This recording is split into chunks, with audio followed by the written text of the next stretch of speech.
regarding the recruitment process and the scouting, is just like we have like a strong, like really strong staff around each game, and we just like are consistently like scouting to be sure that we don't miss like any talent, and also like, well, then like it's just like a battle with the other organization that won the same players. And I want to focus in a little bit more on Xiaohai. How impactful is it to have a player like that who can compete really well across multiple titles? It's incredible, to be honest. Like he's, he's the type of player that is gifted, but also like hard worker, like a really hard worker. For example, like he just like focused on Fatal Fury for the beginning of the tournament. Unfortunately, it didn't went well, but at least like he put like a lot of effort. And since then, like he just like switched to Street Fighter, and just like we hope that he will be ready today. But to be honest, like we trust him. He's just like insane as a player, insane as a person. Well, I think it's the player that you want to have in your team, no matter what. And pivot into a couple of the younger guys you've picked up in Street Fighter 6, Mickey and Crimey. Is this kind of, you see it as a long-term investment considering how young they are, or is it kind of just the spur of the moment specifically for this year? I think it's a little bit of both. Like Crimey, we have him like since last year, and thanks like for the, let's say, as I said, like the scouting. He's just like incredible player. He has something different, we have to say it, and it's just like we have to help him like to grow and to get on the level. So I would say like this one is more like on the long term. And Mickey is not that he's coming out of nowhere, like he did like many tournaments before, but this year just like explode, if I can say that, like really like reveal all the talent and all the potential. So in my opinion, like for him, like it's maybe like more on the right now, and let's see like what he can do, even if we know that he has a talent, but he's more like, yeah, just coming fresh in Falcon right now. Well, thank you very much, Jordan, and good luck in the rest of the esports world. Thank you. Play is in our DNA. Whenever we let it out, it becomes our superpower. Now imagine an entire city being built to supercharge it. Kadir City, powered by Play. Thank you, Trav, for that wonderful interview. Always great to hear the high-level insights, of course, for any org, right? What they're doing here in the club championship race, and maybe even for title-specific. In this case, obviously, talking Street Fighter 6. That was Jordan Savelli, Global Director of Esports for Falcons. Had a chance to speak to him last year after winning back-to-back club championship trophies. They're looking to do it again. Crimey has already got top 16, but Xiaohai needs to fight back once again, representing Falcons. You think that would be a sure bet, but he's a fighter nonetheless. I mean, we've already seen some of the best in the world go 0-2 in this tournament in the first group of today, and obviously yesterday as well. It's very, very difficult, and because all of those four favorites lost in the first round, that lower bracket is going to be very, very difficult to survive in. You know, they got to win 2 matches now back-to-back against some champions, right. Some of the greatest champions in Street Fighter 6 history. It's going to be an incredibly difficult ask for Xiaohai. Yeah, it's crazy. We're going to be losing 1, 2, or 3 in the lower bracket. Just absolute insanity. That's how this competition works out, though. But for Xiaohai, hey, we love his insight, and he had a chance to go through some of the strongest characters when it comes to Street Fighter 6 in our Ramco Power Rankings.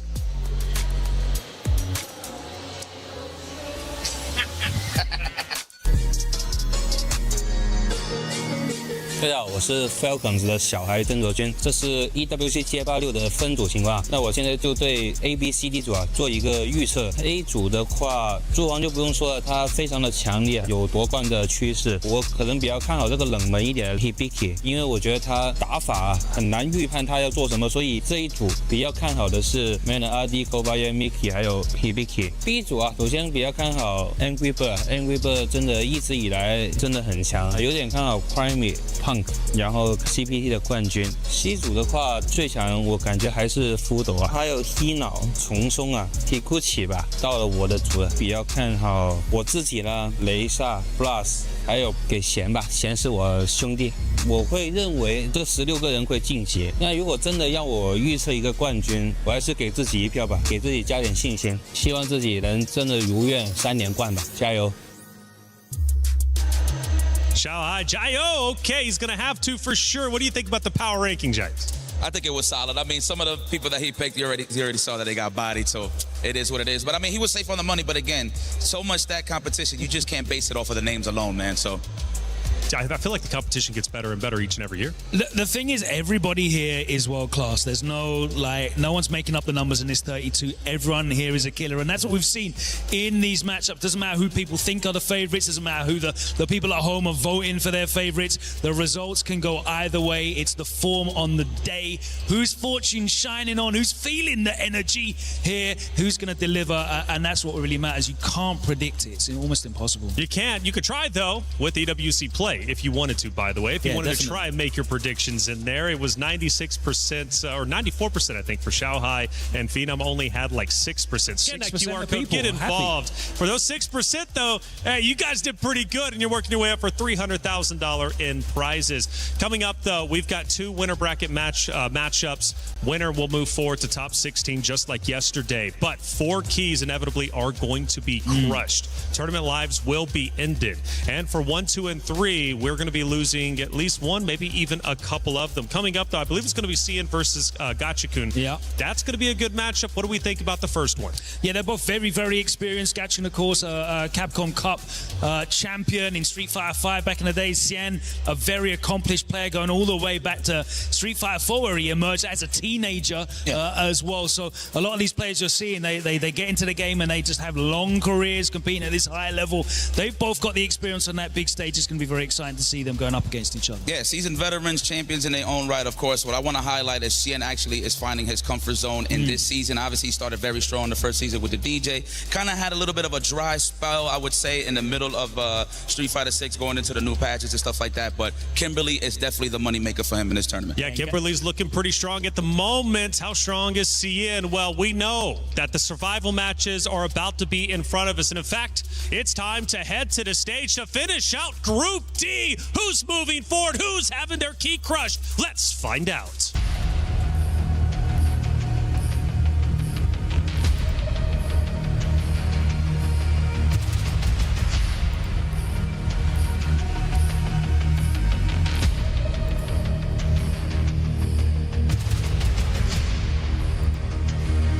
This group has been absolute insanity up to this point. IFC Yipes has crowned this group. He has donned it doomsday, and with good reason. For good reason, because look at this. Every single favorite lost in round 1. Arguably, I think the guys who expected to move forward just lost. Everything's up in the air. Keys about to be crushed, but more importantly, players are about to qualify to playoffs. Before we do get to our next match, I gotta have a little comment to the chat. Some of y'all do not know ball. 94% said that Shanghai was gonna beat Phenom. Now, don't get me wrong, that's a good match. 94% is disrespectful, and that means you don't know ball. I'm lying. I can't lie. Phenom also has a good matchup, usually. Legendary. He's beaten him before. He's my guy, man. Phenom, man. I'm happy when I see Phenom win, But when it's talking about legendary players, you see what is in front of us. No. Oh my God, he's breaking the entire stage. That's not time to crush the key. Rob, the key crusher is there, brother. That's not your job. I am not letting you close to the key crusher today. Okay?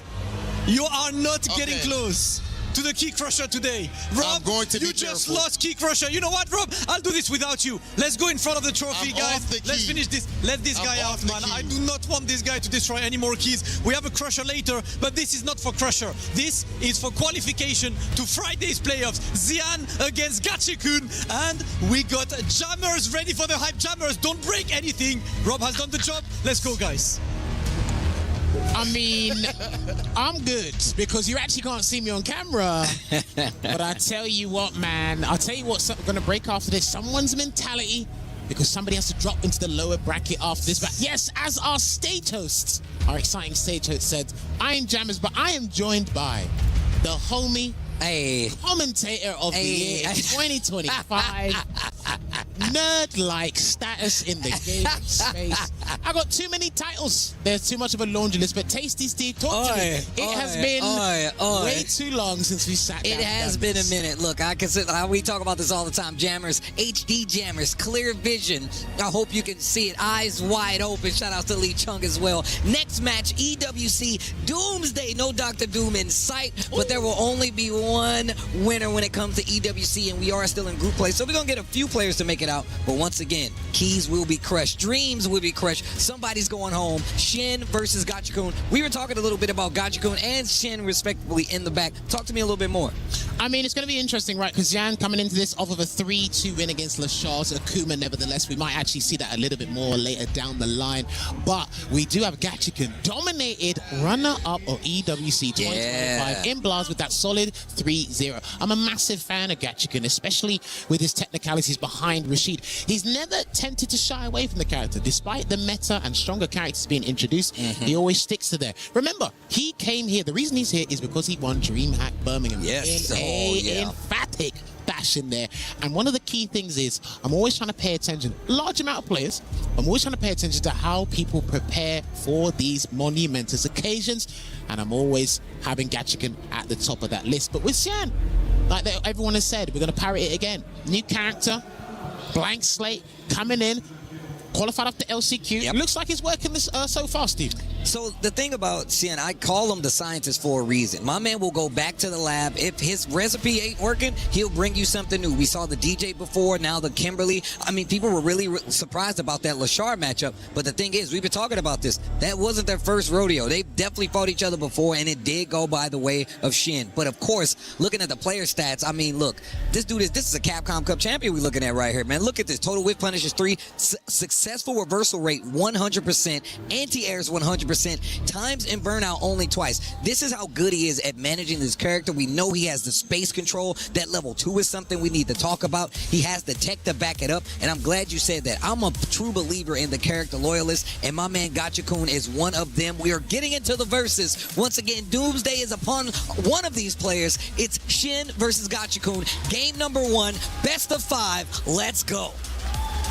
The $1 million question is here. How much intel, how much strategy has Gachikun prepared for Xian? Because you didn't expect he was going to qualify via the LCQ, so Gachikun had to take a massive amount of consideration into doing that. No conversion off of that trade with the crouch and media punch there, but already piling on the pressure to Xian right now. Like these throws, repeat in the corner, tries to go for the cross-up whiff. Doesn't mean he's not going to get the perfect punish, the perfect parry. No combo to close it out. The empty low after the dash. Gachikun making quick work on this round 1, but that happens. These are the best players in the world. One round can go by the wayside. Oh, for sure, and you got to pay attention as well is when Gachikun does set up the safe jump, because Kimberly doesn't have a traditional reversal. She has to rely on level 1. She has to rely on drive reversal. They might not be the conscious decision to make at the time when you are trapped in the corner. We're going to get Yasar nice and early here, Steve. We were talking about the defensive measures versus Yasar and how people have been playing against it. Gachikun has definitely switched up his approach, made you swing into the tornado. Welcome to Twister. Big damage on the board, and you're in the corner. Gachikun doesn't have any meter, though, so he has to go for the mix. The overhead's going to do it, and like I said, these rounds can go by the wayside. A perfect for Gachikun versus Shin. Well, a solid statement to kick off with that first game there. Everything basically went by the textbook. He said, right, read this, and it will come into play there. And you see it there, right? When he set up the safe jump, he went low. Xian lost the round for that. Now, after the tornado, the subsequent situation, he done a frame kill, went for the overhead, got it connected, and he lost after that as well. So Xian, he did take a little moment to think about it. And let's see how he tries to counterplay this next round, Steve. Yeah, and that's the thing about, like, Rashid as well, man. You get knocked down, and even, look, you've already taken a lot of damage, positioning not in your favor. That's when you forget about the overhead. He gets a huge conversion off of it as well. But here we go, Gachikun already getting right back to a familiar position with this corner in his favor. Nice anti-air, but it's actually going to get that side switch, and now we're fighting in the middle of the screen. Drive rushes in, trying to go for a delayed overhead instead of a normal meaty forward heavy kick here, but he's still building an abundance of meter, and there is a substantial life lead on our Rashid specialist end, but lovely meaty into the vagabond edge there, and the check. He was hunting that drive rush just so he could check it, and a lot of the players are getting a lot better at dealing with drive rush from up close and personal. They don't give themselves breathing room, but they got the reaction time there ready. Here comes the second wind. Here we go. I'm glad you were talking about the checking on the drive rush. One of the things we saw Gachikun do versus Blast was check with jab on the drive rush.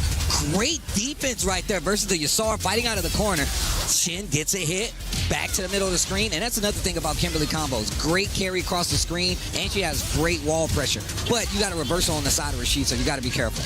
Oh, he tried to press the button after that, plus on block. Cyclone. into the level 3. Turn my music up. It's going to last a little second. This power-up is definitely something you can use versus a character like Rashid. I think he can try and risk a burnout here, Xian, and it looks like he tried, but we saw a perfect parry on Gachikun's end. Tried to go for a shimmy, but Xian gets perfect parried. That would be one of the most pivotal parries here because Xian has no meter to deal with. Drive gauge offline, which guarantees the stun. I don't think he's dead from this combo, Steve, but he will build a Yasar. The level 1 might barely do it, but I'm not sure. Squeeze it, everything. Do it. Survey says dead. Oh my gosh. Yo, my man milked that combo. He squeezed all the juice out of that bad boy. Great combo. Gachikun cashing out. This is what I like to see when it comes to character loyalists. I am a character loyalist. I very rarely switch characters in a tournament. But in a tournament like this, sticking to your guns in a game like Street Fighter 6, when it's a very matchup heavy game, let you know just how good of a player Gachikun is. 2 games up right now versus Shin. But he's failing to keep up at the moment, Xian. I don't know how much experience he has against Rashid, just in the Asian region in general. It actually is showing in his gameplay right now because he's losing a lot of the interactions, especially in the first 19 seconds of the match, Steve. Already stuck in this corner, and this is a familiar situation for Shin, and this is not good. Gachikun in full control. Goes for the throw this time. Nice little mini shimmy. Ooh. So it's interesting because it is difficult for Rashid to get a successful anti-air against Kimberly. He blocked, I think he blocked, and he's going to close it out. Jeez. Not a perfect, but it was a ghetto one, so we'll take that. But anytime it's a dead zone that he can't really anti-air, he's going to go for a perfect carry. Xian doesn't expect him to do that because spin and mixer hits both sides. And on top of that, we got to say, Gachikun's perfect parry is not only in this set, but just overall, wow. Here he comes. Wow. He baited him, actually. Yeah, I saw. No. He's always coming up with new situations, new frame kills with this character, man. Always been as innovative as can be. Still got on the block, though, but Xian's on the prowl here, Steve. Okay, wait a minute. Let's see if Shin can get something started, man. We haven't seen much on the setup. What a whip punish, using a drive rush to get the punish counter. Fights back to the middle of the screen, and this is the momentum you don't want to have. Oh, no. No, you do not want to lose like that. He ran into 2 sandals, and it's going to put him into the lower bracket here. Gachikun reigning supreme. 3-0 against Blaz, and now 3-0 in probably a faster time limit against Nemesis's own Xian. Gachikun, bro. Look, these are the conversations we have in the back. We were talking about the legacy of Gachikun and how a lot of people forget. They see the big names who's winning the EWC, some of these players, but they don't know about the qualification, how hard some of these players played, and how much travel was there. Gachikun is definitely one of these players. If he's in any bracket, somebody's sweating. I'll tell you what, it might be sweating is that controller here, but it's looking good. But right now, you see it there. But we have got to go to a break. But when we come back, more Street Fighter 6 action here at Esports World Cup.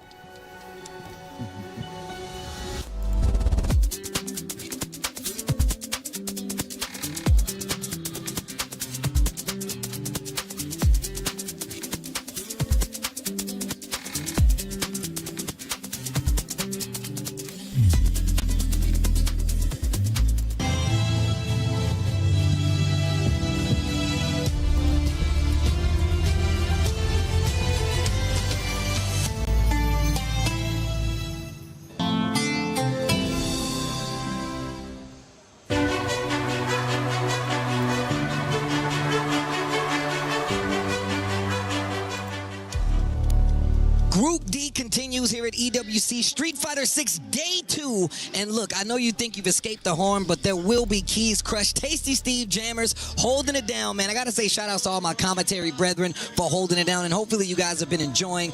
This is what you came for. Elimination, Street Fighter 6. And of course, there's going to be another player getting their key crushed. Man, I didn't tell people this, but when I went home, I found like a giant metal chunk in the bottom of one of my shoes. I'm like, what the hell is that? It was one of the pieces from one of the keys. I was like, what? I swear to God, I thought, I was like, what is this? And it was literally a piece of one of the keys that I stepped on walking around here. One of the casualties here. And of course, you can see like the crowd getting ready for this next match. Bruce Lee versus Phenom coming up. And don't show me no more numbers about how good somebody is, man. I'm glad we were talking about this in the back. 94%? Are you serious? These are not ball knowers. I'm glad they said this. If you're talking about a disrespect bar, then maybe 94% could be accurate. But I tell you what, man, as Steve just alluded to, Bruce Lee. I call him Bruce Wayne.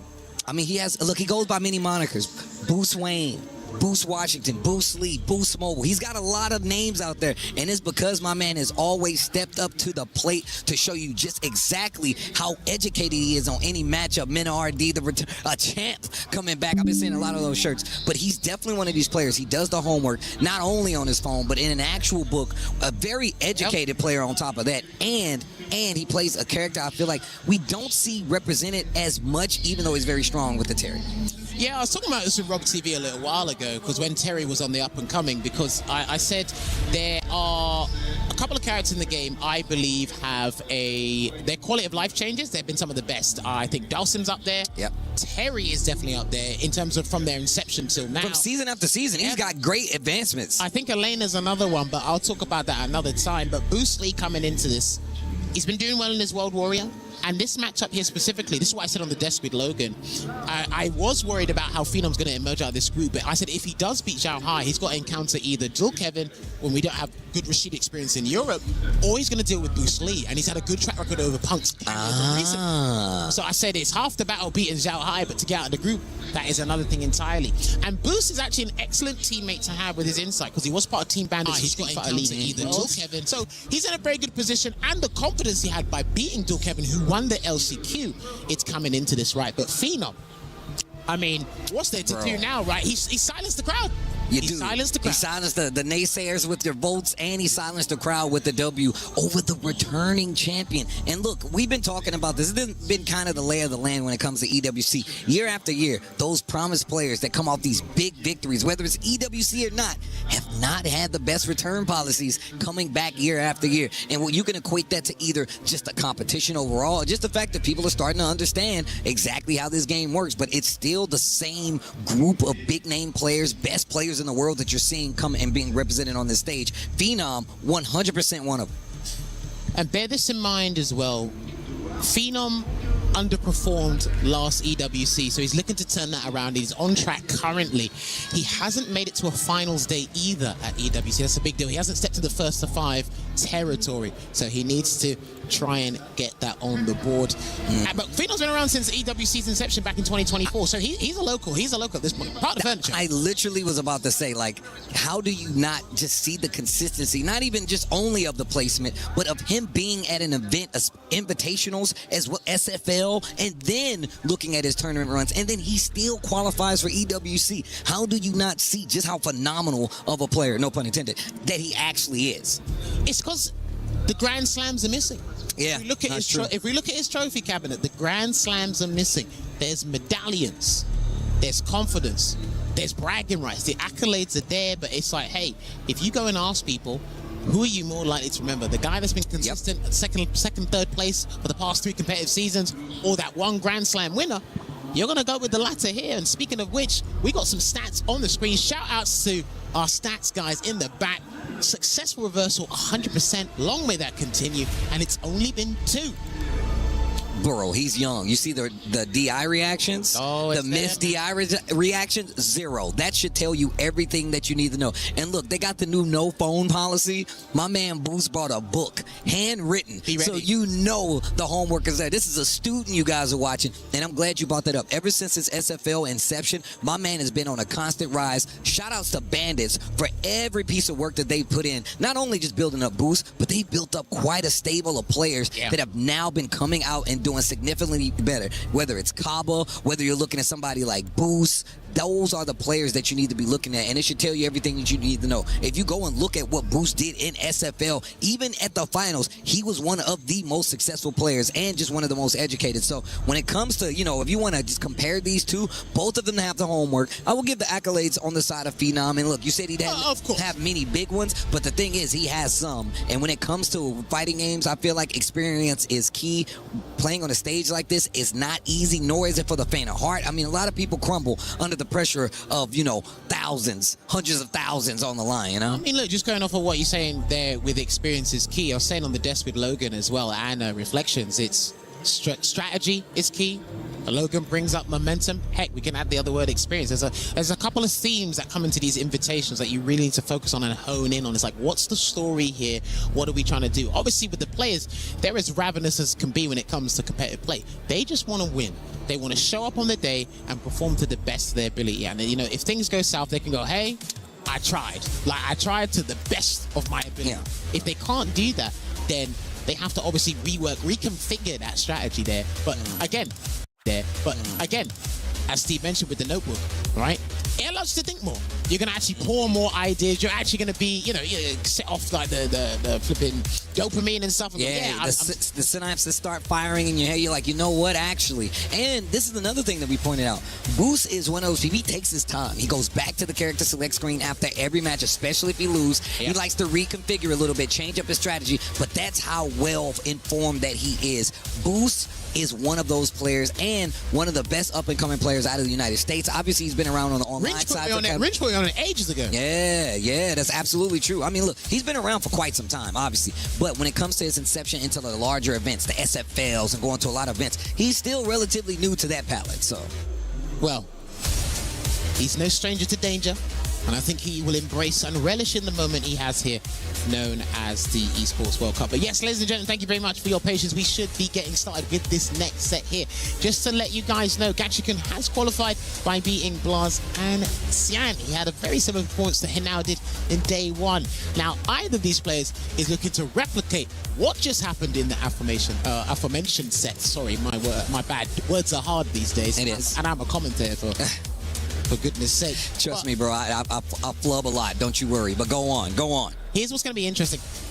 Boost is Terry, one of the strongest we have around, and it's very flexible. He likes to exercise all his options he has in neutral and really go the distance here, and already off to a fine start, ending with that rising tackle and really trying to test Phenom's defense here, Steve. Bro, one of my favorite things about Phenom, and this is part of the discussion we was having, there's not many matchups he won't understand how to play against, especially... Oh, that was a free kill. Nah, wow. That looked 1,000% intentional, and the cherry on top was the 7th damn golden letters. My man Bruce Wayne has showed up. Sam, bro, he's prepared. Bruce Wayne is the perfect one for that one. That means he was prepared before he had a contingency plan even before he got here. But the second round, Phenom starts it off, a complete and a successful reversal on both sides. Phenom fights back. Man, the scrambles are crazy right now. Well, speaking of which, he picked up on the whiff recovery there, on the throw, and is piling on the pressure here and really hungry to get that drive out, but he does pull the brakes a bit here, Phenom, to assess the situation. Roundhouse.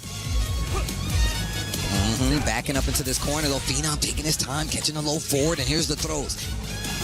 Another one. No, baits out that reversal counter. Now gonna have a small negative percentage on it. Baited out this time. Phenom gonna get a round on the board to tie up this first game.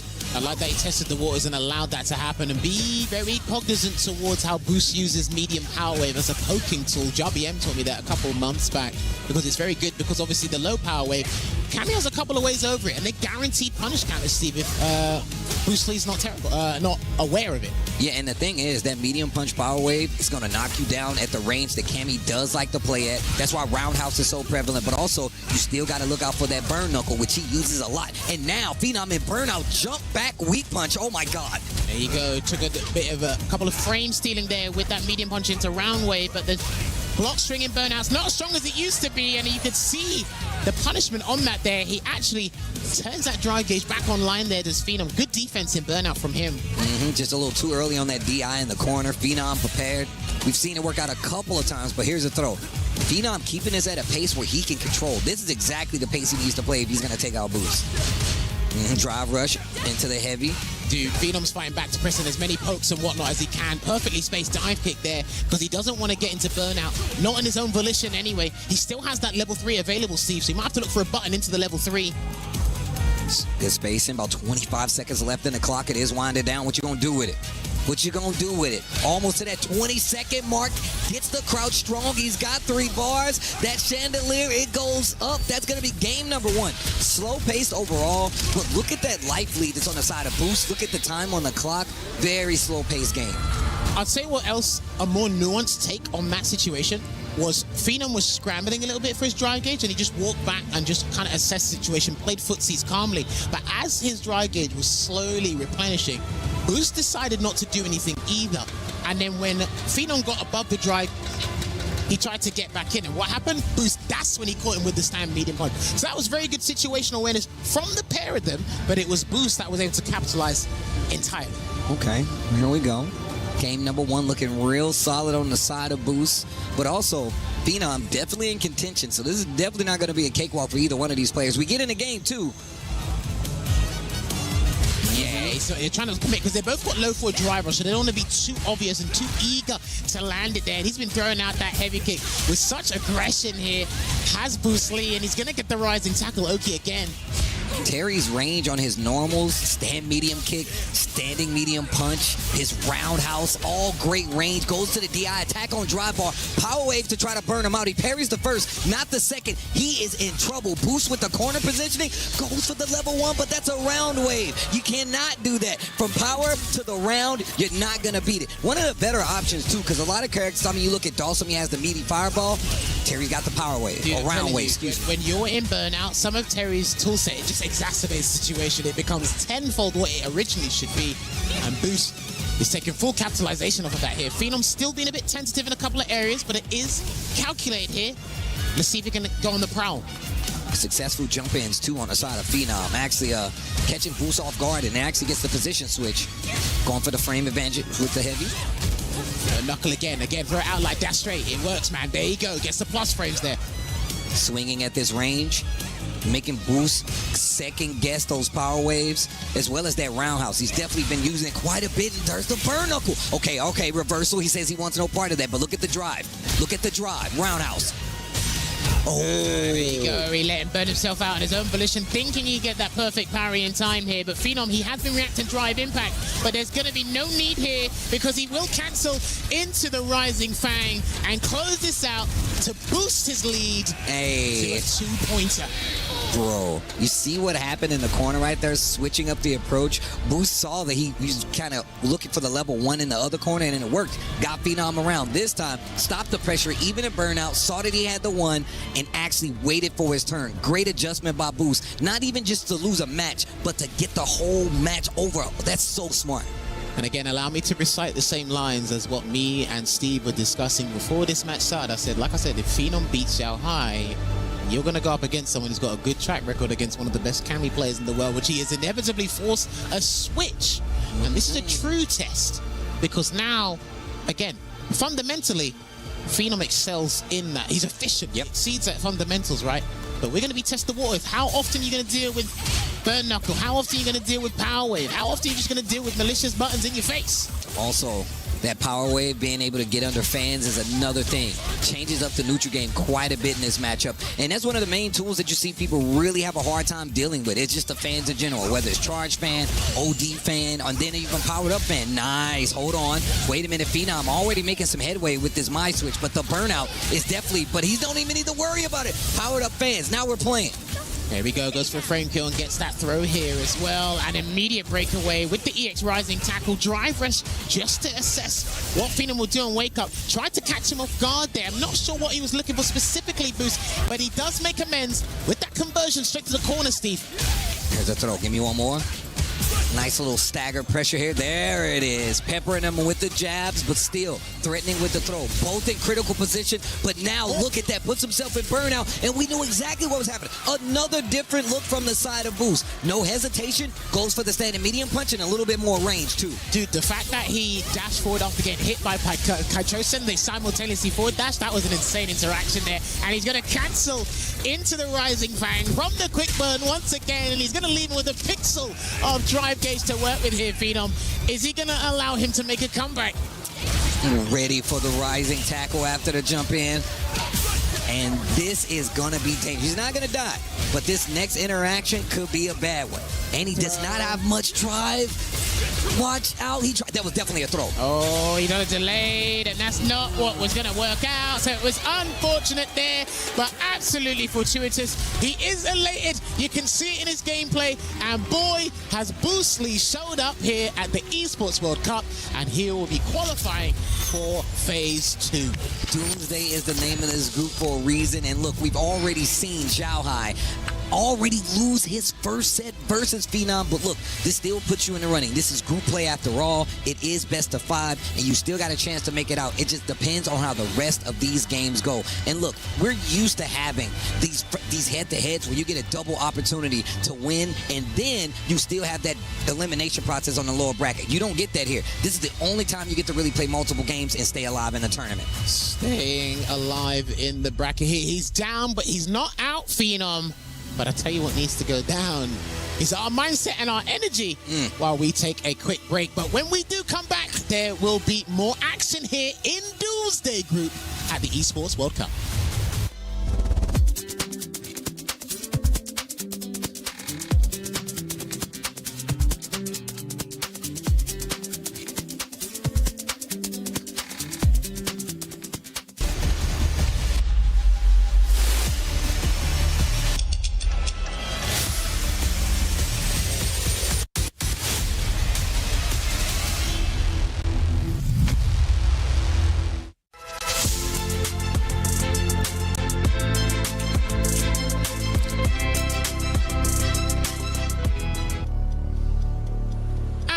Insanely exciting action here continues at the Esports World Cup 2026. And I tell you what, damn, I just looked at my screen. Runner-up of the Esports World Cup 2025. Going up against third place, so it wasn't that far behind. They both got medallions, they just weren't goals. That's what it really was here. But I tell you what, man, it is insane to be here and have the privilege to be commentating these matches. Not because they're high level, but to be sitting by my boy, Tasty Steve. Tell him what up, baby. Likewise. It's been a minute since we actually shared the mic, but this is going to be a banger. Lashar versus Blast. This is right here. It's something you want to make sure you tell people that you were able to see when it happened. So tune in now. Look, Blast is one of these players that everybody is looking forward to seeing. Definitely one of the best up-and-comers out there, and just a heavy contender for somebody I will say that people are looking at to take an EWC title. However, Lashar already cashed that big check, already a big-time winner, now has an opportunity to get a good spot in this group play and take out a player like Blast, who went down that first group versus Gachikun. Well, it's all about reframing the mindset, and you need to bring the bloodlust in Street Fighter 6. Sometimes I think it's better to play this game instinctually than methodically. That's what it works depending on the context. But I'll tell you what, in this context, you're going to need a little bit of column A, a little bit of column B, but we're looking at Blast right now. Now, I hate to say it, but this guy epitomizes close but no cigar. He epitomizes that saying, man. He's always there. He's always in touching distance. But it's like looking at the trophy through the glass cabinet, but you can't open it. It's the other guy that gets to open it and touch it. And again, I'm talking about one of our top 5 players in the world. Steve, look at that match predictions. 78% people think Lashar's going to take. You see what I mean? These guys, look, if we're just going off of how Blast has played today, look, that was one set. And we know how fighting games work. It can go back and forth either way. Let's take a look at Lashar's stats with punishes looking crispy. Successful reversals, just the same at 5 across the board, but 83% overall on the reversals, and times in burnout 6. Means nothing because Lashar is one of these players who has definitely fought and navigated successfully in burnout. So I would love to see what's going to happen. And of course, we saw first time the Akuma. We discussed the Akuma and how Lashar plays, but I don't think we're going to get the Akuma this time around. He's not playing because he always likes to pick characters and see their potential. I actually discussed this with Steve off camera, and I spoke about this with Shoryu Sengen. Shouts to Shoryu Sengen back multiple times. I promise you, when I watch Lashar play this game, everything is done with intention. Yes. Every defensive decision, every offensive play, even the character choice. It just feels intentional, long-term investment. But he's gone back to the tried and true that put him on such a heavy rain in the past 2 seasons. He's gone back with the Ed, but Blast on the Ryu. We're getting a classic one here, Steve. All right, let's see. Let's see how this works out. I mean, especially with 2 players of this caliber, we already know just how prominent the Ed is, but he requires quite a bit of focus, man. He's not one of these characters you can just pick up, and he's pretty precise. Also has a lot of options to deal with this range game. You got to look for flicker. He's got great buttons. Oh, snap. And that snatcher, too, with the throw pressure. But Blast navigating all of that, gets a knockdown, drive reversal to alleviate the pressure on Lashar's side. Bear in mind, this is a key crushing match, and every decision is going to hold that extra weight. It might have to move up to the next weight class, and it will be the snatcher that beats the Shinku Hadouken from full screen, and he's lost his super meter here, but he's still got his color saturation here, Blaz, Steve. Yeah, and look, that burnout on Lashard's side, keeping him at a distance. You can see him using a lot of Snatcher and that Fireball game, which is pretty good comparatively and very different from a lot of the other characters in the game. Well, he's about to be moments away from being completely refueled here, unless Blaz can beat him to the punch. So he is going to allow the refuel to happen. Drive gauge back online. Going to get that forward throw. I'm going to go back into neutral. Could have been a lot worse. Back throw would have put him in a better position, but Blaz takes the advantage into the super and a pixel of life left on the side of Lashard. Walk up, sweepy, try to kind of make sure he stays back, but he actually attacks the Fireball. What's interesting as well is when he's doing the Psycho Spark, at least the first part of it, he's actually in with punish range to catch that medium kick as well. So that's actually well calculated. Good situational awareness, or top situational awareness from Blaz himself. Taking the knockdown instead and the round. So no matter what, it would have been a great call. See, I think he's trying to hunt. Before he was reacting, there might be a couple of things he's trying to hunt and disrespect Lashard with that sweep. But I tell you what, it's got into the mind of our Korean technician here. Ooh. Check. And he is going to cancel into the Psycho Chamber, and it will leave Blaz with a slither of drive gauge to work with here. Is it going to be Wake Up Drive Impact or something more audacious? Wake Up Drive Impact! All right, I'm awake! What a call! I'm awake! Yo, Jammers, okay. Okay. Uh-oh, wait a minute. Blaz looking a little thirsty. Lashard gonna give him something to drink with these knuckles. I'm gonna shout out Justin one real quick because he's literally sitting on the desk next to us and he saw me jump out of my seat. Oh, man. What a call out, though. Go forward into that donkey kick. Oh, nice walk up sweep once again. So that's consistent then. He can't. The thing is, right, we have to wait for this game to be finished and then I'll get into what I'm thinking here. But he is going to get the burnout, Steve. Yes, he is. Oh, no. What are you going to do with it? Drive rush. Level 1 quick answer. Blaz likes to do that, though. He loves doing Hashogeki pressure when you are in burnout, push you to the corner. So even if you do get back in the green, you're still in a disadvantaged situation. Drive rushes in with the crouch in medium punch. He's going to get a full conversion into the Tatsu here. Still on a sliver. Good discipline to just stay blocking low and ignore the overhead here. He's not going to cancel into the Psycho Storm, but he's going to have to get one clean hit. He can't throw that fireball again because he's lost because of it. Drive rushes in.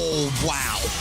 And that's what you were talking about. Sometimes you got to play on feeling. Drive rushing in to throw him off. They were playing a very slow-paced game right there. Taking the drive rush in that scenario when neither one of them expected, smart move. Forward throw. He's going to chase him down again. He's going to be ravenous because he knows he's got Lashard trapped from the corner, but one of the best plays Lashard can do is from the corner, but he doesn't have Psycho Cannon there available. So he's going to have to do this the earnest way, Steve. Oh, there's that fireball again. Nice deep uppercut right there to keep the position in his favor. But still, Lashard not having a problem playing with his back to the wall. Helps him out a little bit with the Tatsu, but they actually switch sides. Again, you see what I was talking about before? So if he throws the fireball, the sweep catches the same thing. So he's actually assessed the optimal range here. This is what I love about the top players, man. They're trying to find a way. Lovely whip punish. He's not going to live a one, but damn, I didn't even know that worked. Bro. And now you can see Lashard switching up his approach, going for different avenues, especially at this range where he knows he's been reacting with sweep. Tried to go for one of his own. Hits him with the snatcher. Wow. And now that range that he's been so comfortable, that Blaz has been so comfortable with playing at, Lashard is making him pay for it. Immediate round start there from Lashard. I don't normally see that from him when studying him in different tournaments and replays here, but right now he's actually looking to double that healthy lead he's been creating slowly but over time, despite what Blaz has been introducing. But the Shin Hashogeki will come out, and it will put him low on drive gauge here, though. Blaz already in burnout, though, so you can see him playing back. And that's why Lashard's been taking that drive gauge advantage by just drive rushing in because he knows Blaz has been playing back. And he pulls him in with the Psycho Snatcher. Great tech there. Remember, you build less bar back, but he is going to close out the round and get it. You build less bar back when you get throw tech, so in burnout, it doesn't help the recovery process as much as it used to. Already in there? Okay. He's like, yeah, you're going to attack me? You know what? Now I'm going to attack you. Both of them going for this up-close fight scramble. He's got 2 bars. You know he's going to spend it. And we saw him practicing this bad boy. I feel like we might not get a drop to the corner. The dream is alive, but the corner gets the knockdown. Blaz in trouble. Not in that critical area just yet. Fakes him out, gets the throw. Lashard trying to close it out. Oh, the interruption there, but he is not going to convert. He might need to, and there it is. He didn't think Lashar would do the psycho uppercut there, but it's in those game-defining moments where you think, I think you're going to respect the scenario. It's like, no, the hell I ain't. And on top of that, that was the first time he's done it this entire set. So you already know it's been on the back of his mind for quite some time, and you know Blaz has been thinking about it when it comes to his offense. One of the reasons he'd be a little more comfortable taking that offense because he hasn't shown that uppercut from the jump. Gets up with the audacity to walk up throw here, and you can say every situation is holding much more weight. Because remember, this is an elimination match. Blaz is on the verge of losing his key here at Esports World Cup. Gets another successful sweep on punish counter. Neutral jump this time, different look, back throw, here comes Lashar. Playing back a little bit, knows he doesn't want to overextend. Blaz definitely gonna look for that, either that side switch, fights back to the middle of the screen instead. He doesn't really jump in this set either, but he needs to get out of the corner soon. He just low forward fireball because he didn't want to burn himself out, just to escape the corner. Mixed fashion here. Drive rush, he caught him again, but he didn't commit to the cancel. But he is avoiding burnout. That's the most important thing. But I tell you what, if he cleans up this combo, he's not dead, but it's going to be a speck of health left. Oh no! Oh, hit. Okay. He did the fast hit, get multiple hits, and there's Lashar to get the sneak one in again. Because he knows the implication. He knows the implication here, and it's going to rattle him. Blaz, it doesn't show on his face. He's a nonchalant character, but it does not show in his face. It's definitely there. Once again, still consistent with the punish. Another throw, turning on the offense quite a bit more, but that got him in trouble. Walking up, Lashar instantly hit a button and made him pay for it. What a punish counter. Gonna spend it. He wants the burnout. I like him doing it, but it gets a lot closer. Yeah, he's gonna move into the range that Blaz is getting the sweeps, and he gets the flicker, and he does pick up the combo, Steven. He can get another kill rush there, and the safe jump. Damn, that was sensational. Oh my God, the bait out on the drive reversal. Lashar. He's got level 3, surely. Putting on the clinic. Back throw.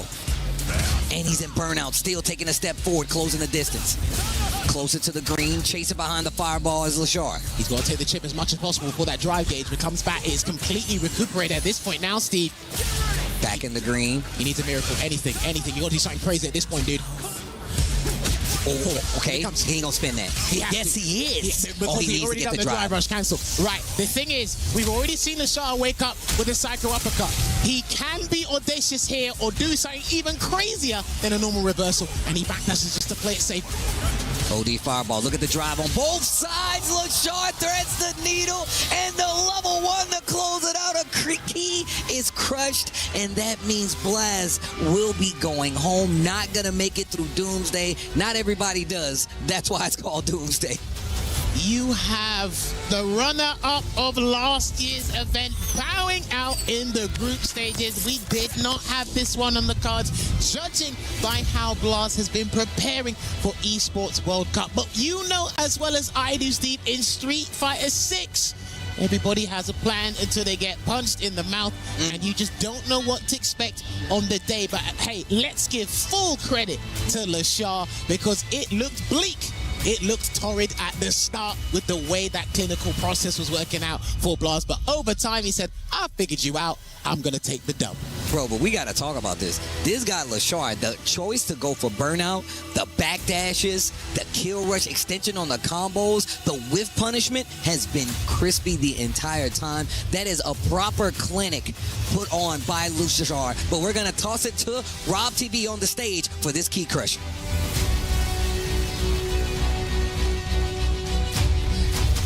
And now it is time for Blaz, last year's runner-up, to hand over his key to Lashar. Ladies and gentlemen, put your hands together for Blaz. Blaz, last year's runner-up. But right now, Lashar, congratulations, brother. Hey, Rob. One more win. Rob, 1 second, please. We've seen how you handle the keys. I need Rob the builder back, please. Please. Bro, this guy's a one mishap with the key. Put that on, man. This key is Lashar's to crush. Thank you. Thank you, Damascus. You dropped one key around here in the chat, blame you for Sheehan losing and everything. I got to wear a whole damn helmet on my waves all of a sudden because I dropped one key, ladies and gentlemen. Blaz officially being eliminated from the tournament. Lashar, you can't show any mercy here. You hate to see my young dog go out like this. All right, you can let it go, LaShawn. That's straight intensity, killer intent. We right here with it. Congratulations again, brother. Officially, LaShawn is only one match away from qualifying to the next phase. Will he get it done? We will see. Let's keep things rolling here at EWC.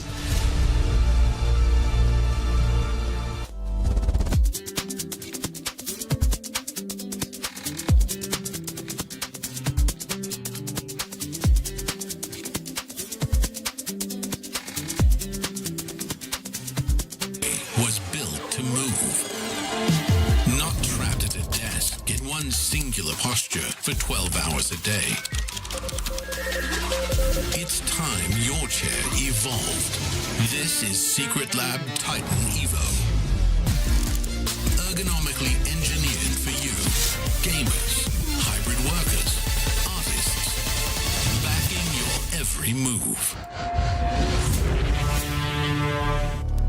And we just sent somebody home. It had to be the young Blaz. I'm still a fan, and there is always a whole season of fighting games to play, but the show must go on. Xiao Hai versus Dual Kevin is what you see on your screen as the next match here from the DD group. And of course, it's your boy Tasty Steve, HD Jammers, Clear Vision, holding it down on the comms. And this group has been crazy already.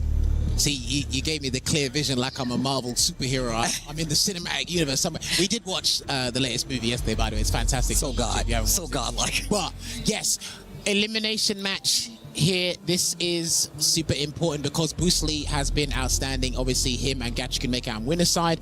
We have now seen Lashar step it up. He'll be going up against Phenom in a couple of moments. But somebody's going to leave.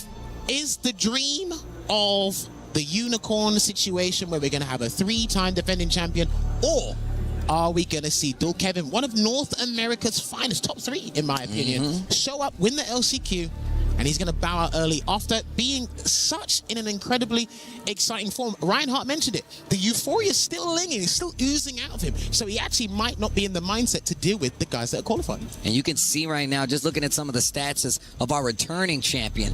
Total whiff punish is 2, 50% on the reversals, anti-airs, 57%. That's still good, especially when you consider how much people try to take advantage. And look, didn't even depend so much on the perfect parries. We've seen it be quite a game changer overall, but not for Xiao Hai. Xiao Hai just beats you with good old-fashioned fighting game networking and understanding.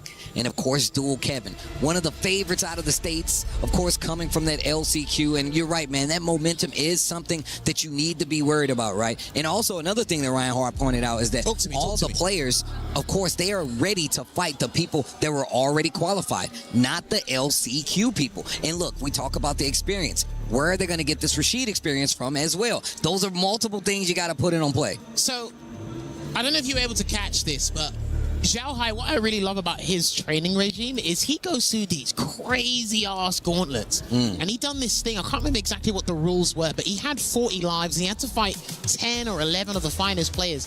And he was fighting Mena RD, Zen, Enzo. Gatchikan was one of the people he fought, and he beat Gatchikan 5-2 using the Bison. And bear in mind as well, I can't remember if it was 2024 or last year, it was a 5-4 between Xiao Hai and Gatchikan, but Gatchikan didn't win because he dropped a combo in the corner. Because of the input, it was light kick into level 1, and it's weird because light kick and then level 1 he might have done it with a kick button, so he might have messed up the input there.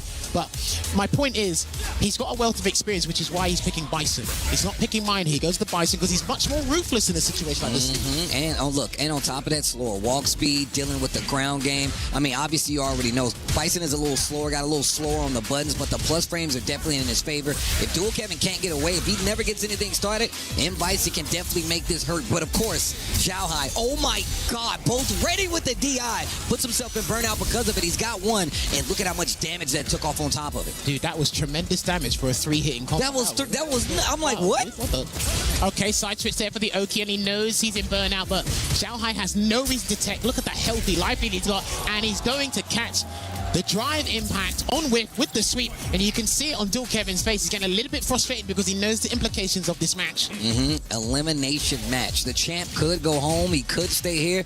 Dual Kevin, the LCQ champ, has an opportunity here to make it out of groups, but he's got to get through the last year's champion, and it will not be easy. Big combo here, and you got this corner positioning, and the bomb is planted.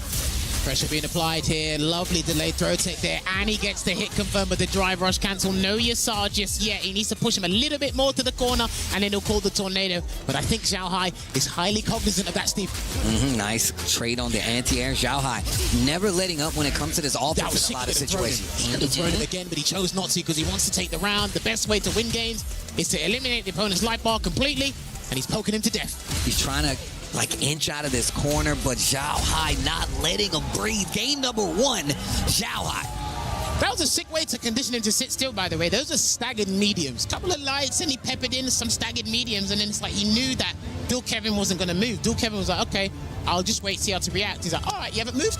Throw, done. And you take it. I'll take that throw. You're not going to do anything? Sick. I'll take that throw. Great placement on the buttons here from Zhao Hai as well. Dual Kevin's having a hard time getting away and get his offense started because of that. And look, like I said before, Bison don't have the fastest buttons, but man, are they plus. Well, I mean, look, he's a character that is, high octane. His aggro meter is broken, basically. It goes past the 100-meter limit. And it's like, you always got to be conscious of the Psycho Mind, because once the bomb's flying, as you mentioned, it's like, dude, you got a different layer of decisions to start making now. The pace of the game changes in Bison's favor, right? You're not going to be moving around all wildly. You're not going to be hitting buttons all loose. And you got to be conscious of the time of when that mind's going to go off, because you know Zhao Hai is thinking the exact same thing for taking back that pressure in his favor. Great use of the normal buttons on Zhao Hai's side. I mean, I expect nothing less, but still, you got to let him know. Walking forward, he's walking into a range where he needs to actually get something going here, and he gets the conversion into the safe jump there. Does still Kevin, and I can start picking up momentum here, Steve. He's got those 2 bars right at the edge there, but he's, of course, going to try to close this out without using any resources. Zhao Hai probably not going to give him the chance, though. Walks away, and he caught the recovery by getting a low forward conversion into the drive rush cancel, and this is what he needs. You're going to see a rapid switch in decision-making and mentality here for Zhao Hai, because, again, the dream of the 3-peat here at EWC, it starts with this match here when his back's against the wall. Look, we still got to talk about the fact that, look, it's not the easiest to come and win in EWC. To win 2, oh my God, to win 3, who do you think you are? But nice pickup here by Dual Kevin.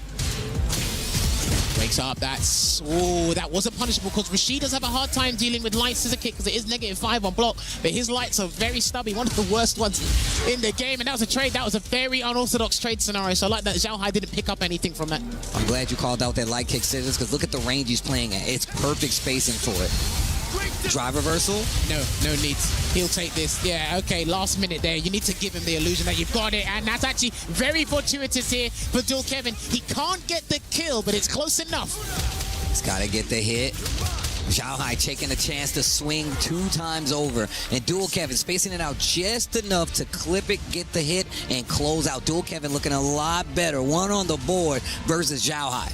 The craziest thing for players, or one of the craziest things for players in this game, is getting that first win for yourself. Not in the set, for yourself, because it gives you that reassurance. It calms you down a little bit and lowers your BPM just for a couple of seconds before you have to deal with that. Back throw, too. Position switch. Keeps the corner with the forward throw. Dual Kevin landing on with the drive rushes. What a storyline this will be if we get runner-up and the champion bowing out of the tournament in the group stages here. Well, they don't call it Doomsday for no reason, but what a jump over again, and the conversion into the sweep. Counter hit confirmed, gets the knockdown. Again, small combo in the corner. Gets another throw. This is where Dual Kevin and Rashid really work out. And you can tell it just the same. He has the bars to close out. Doesn't need any of it. Just the OD. Now Dual Kevin looking a lot better in these later games. And still trying to, again, adjust his spacing, get that spatial awareness on point. Great drive reversal early on just to reset things into neutral, because Zhao Hai's been getting a little bit in. He's been getting in too easily here, Steve. Like I said, slower buttons, but he's using them to try to keep this range, right? The threat of scissors kick, like you said before, these big, heavy buttons. Dual Kev is not able to keep the distance, and Zhao Hai's making him pay big damage here, and the knockdown with the bomb planet. Finally, we get the reversal. Dude, a lot of his defensive choices actually been working out and slowly annoying Zhao Hai over time, and he walked into a standing heavy punch, but luckily he didn't convert. Back throw, are we calling Yasar? Not quite. He's going to hold it. All right, here we go here. Trying to get one button, medium. It's got to be a medium, and then Dual Kevin's 1. Needs to be careful doing this versus Xiao Hai in the medium. But it was a heavy, excuse me, was it the medium? It was a heavy. It was the heavy. I should have said medium minimum. Yeah. That's what I should have said. But he is going to catch you in 4K, 60 frames per second. And that is going to be a 2-1 lead here to Dual Kevin. He's going to have to take a moment of respite. He's going to have to pause here, Xiao Hai, because Steve, what's going on? It's elimination point. Once again, the track record for players returning champs, regardless, has not been good for the EWC. People know who they have a potential to run into outside of the LCQ. Mrs. Xiao Hai over there just nerve-wrecked like crazy. I feel like it's even worse when you have no control and you gotta hope somebody else wins, you know. And obviously, it's more for support than anything. But the tournament life, EWC life, is on the line here for Xiao Hai. If he loses this game, if 2 rounds go by the wayside, Dual Kevin will be eliminating Xiao Hai. But we got to get there first, and you can never count out the champ. And you can definitely never count out Xiao Hai. Some say it's destiny, others will call it doomsday here, but we're going to find out potentially. Last game here for both players. Let's find out. Catches the toes this time. Let's see if he's going to get a little more comfortable playing at a closer range to overhead. I like that. Switching up stand light kick here from Xiao Hai. He hasn't been disrespectful enough. I haven't seen drive rush overhead. I haven't really... He's throwing out buttons, but he wants to convert. He doesn't want to scare Dual Kevin in different departments because Dual Kevin's defensive choices have absolutely been sublime. And also, that reversal. Dual Kevin's not swinging with it too much. He's only used it, twice the entire set, and it's worked out both times. The threat of that on the table is definitely going to keep Xiao Hai at bay. And what a check on the drive rush, not dead just yet. And Dual Kevin's in burnout. Block on the overhead, Xiao Hai. Psycho Crusher. You got to watch out for Psycho Crusher. Good block on the overhead, and he caught him. That is in one of those dire situations that the top players should know. And because of the magnitude of it, he forgot that he'll try and steal a turn. So that was actually top level play there from Dual Kevin. He smells blood, Steve. And of course, what if he did know that was coming? Perfect parry. It could have cost him that round. So of course, Dual Kevin taking the gamble just the same. But this gamble could actually win him the set and eliminate Xiao Hai. Wake up. Knee press nightmare. A couple of seconds there, breathing room here, but it is not looking good for our EWC 2-time champion. I think someone's mentally checked out of the hotel. Gets a drive rush. Oh, the throw, punish counter 2. Xiao Hai's got a chance. Another punish counter throw. That's the burnout. He's got 3 bars now, too. He can get him to spend that level 1 if he wants to, but it looks like he's going to convert into Psycho Punisher. No, he didn't. He dropped the combo. He dropped the combo. That's not good. That is not looking good because Yasar is still available if Dual Kevin gets out of this. He's got level 1, too. If he That's not what he wanted. Oh, my gosh. Oh, my God. The scissors.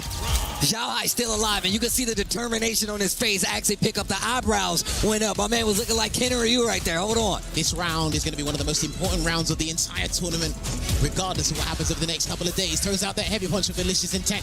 Dual Kevin is not going down without a fight. Yeah, the importance of that round could definitely mean the difference between a returning champion and an eliminated champion. Hold this sand, bro. Oh, he gets the throw. I'm not sure what Xiao Hai tried to do. He's not going to sneak in an overhead. He'll take the 2 grabs and just leave it here. And he does get another knee press nightmare. That's fine for Dual Kevin in terms of risk reward. And he checks the drive rush and the back fist combo. Dual Kevin needs to sit still on wake up. He needs to sit still. He can't do anything. There it is. The wrong dissipated now. If he gets his wrong off this safe jump, he's done. Oh, and we've seen him call out these situations in the corner, but now he's in critical. You know the throws are there. Dual Kevin in range to get a hit and close out. Not close enough with the counter hit. He got the counter hit jab, but didn't believe the stand fierce. Plenty of time left on the clock. Dual Kevin with a big life lead. No stop on the jump. Xiao Hai is eliminated. There will be no return champions. Dual Kevin continuing that LCQ run by eliminating Xiao Hai, one of the best players on the planet. The 2-time EWC champion couldn't show up today on game day. And that's just showing you how voracious, how deadly this group has been. We have been emphasizing it on the studio desk, on the commentary desk there as well. But Dual Kevin, what a signing from Crazy Raccoon, by the way. I gotta give it that. But he is gonna have the ability to crush the champion's keen. And if he goes on a reign of terror from this point, Steve, we know what the starting point was. You can see it there. It was crazy. But I'll tell you what's crazy and crushing. Oh, it's going to be Xiao Hai's key and the dreams here at EWC. Jeez. With that being said, Let's send it down to the stage to get a key-crushing moment, a heart-crushing moment from Damascus and Rob TV.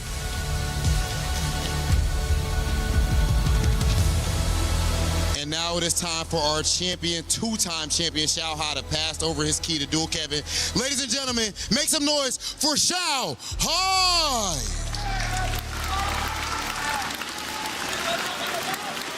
Boy, that's how you play.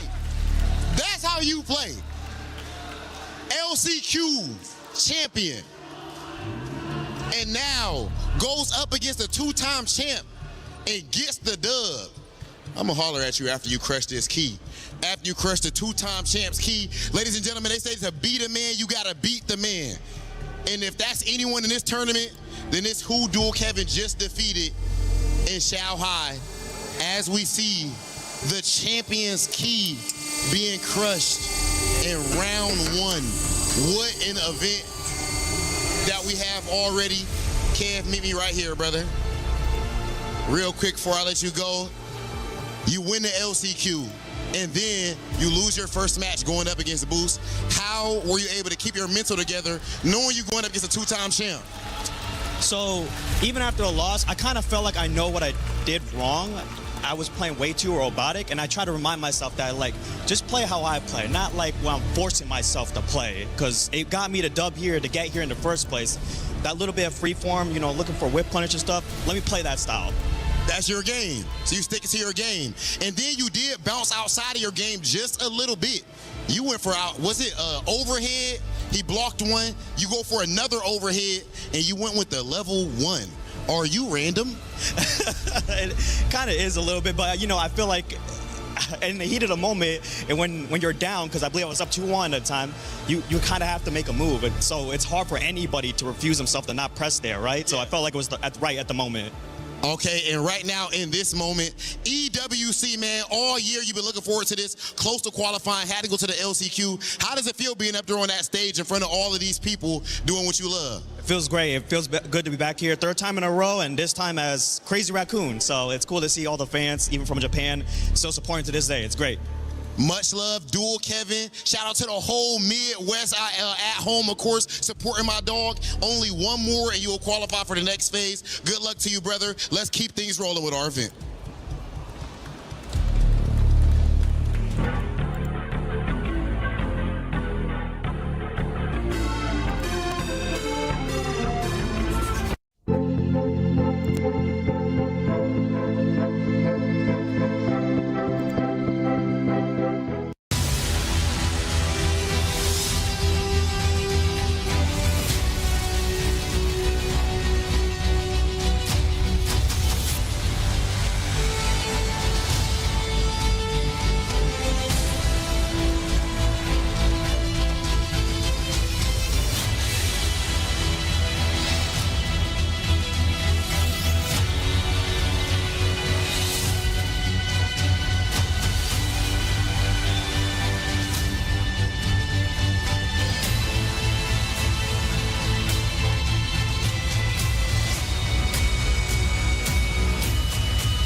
It's been a fun day so far, plenty of great matches, so we had to quickly report with the crowd. We've talked to a lot of fans. Now we got a couple NIP fans, you know, like we love NIP, Alofino, a good friend of mine. He's gonna play next, got the first start, so what are we feeling?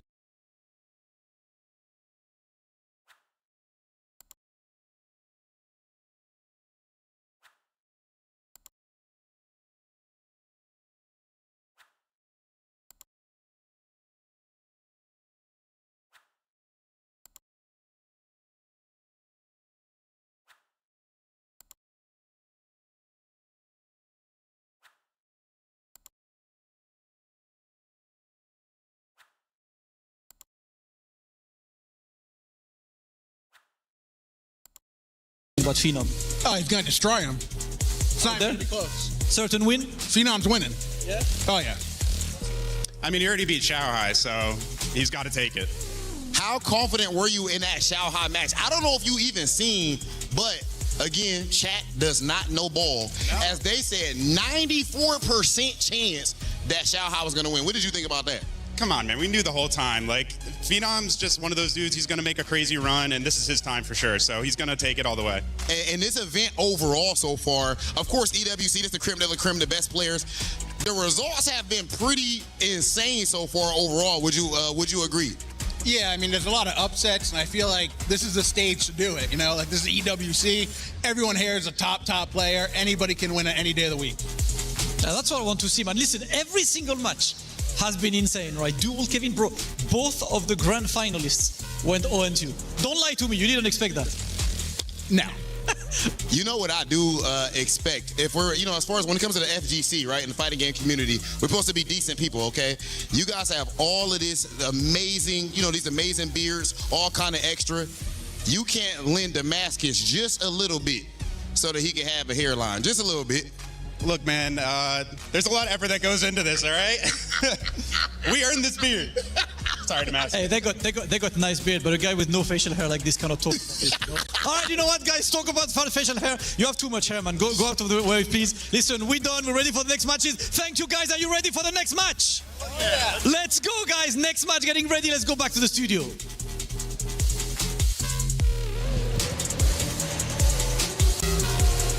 My goodness, what is happening? 2 more matches to go, 2 more keys to be crushed. But a momentous occasion, we've already crushed 2 Titans out of the tournament. They are now gone. One, Blaz from last year's 2nd place. Another, Shanghai, the back-to-back champion. Most recently and very fresh, getting his key crushed by the man of Duel Kevin, getting the win 3-1. Logan, this tournament is not shaping up at least how many thought it would. I've been talking, you know, over the last couple of days that there are no players here that are making up the numbers. Everyone is dangerous. Anyone in this bracket of 32 on their day is capable of winning this tournament, and we're seeing that here. There are no guarantees that you're going to even make it out of the group phase, let alone take the title. That's been playing out. Incredible stuff. Incredible indeed.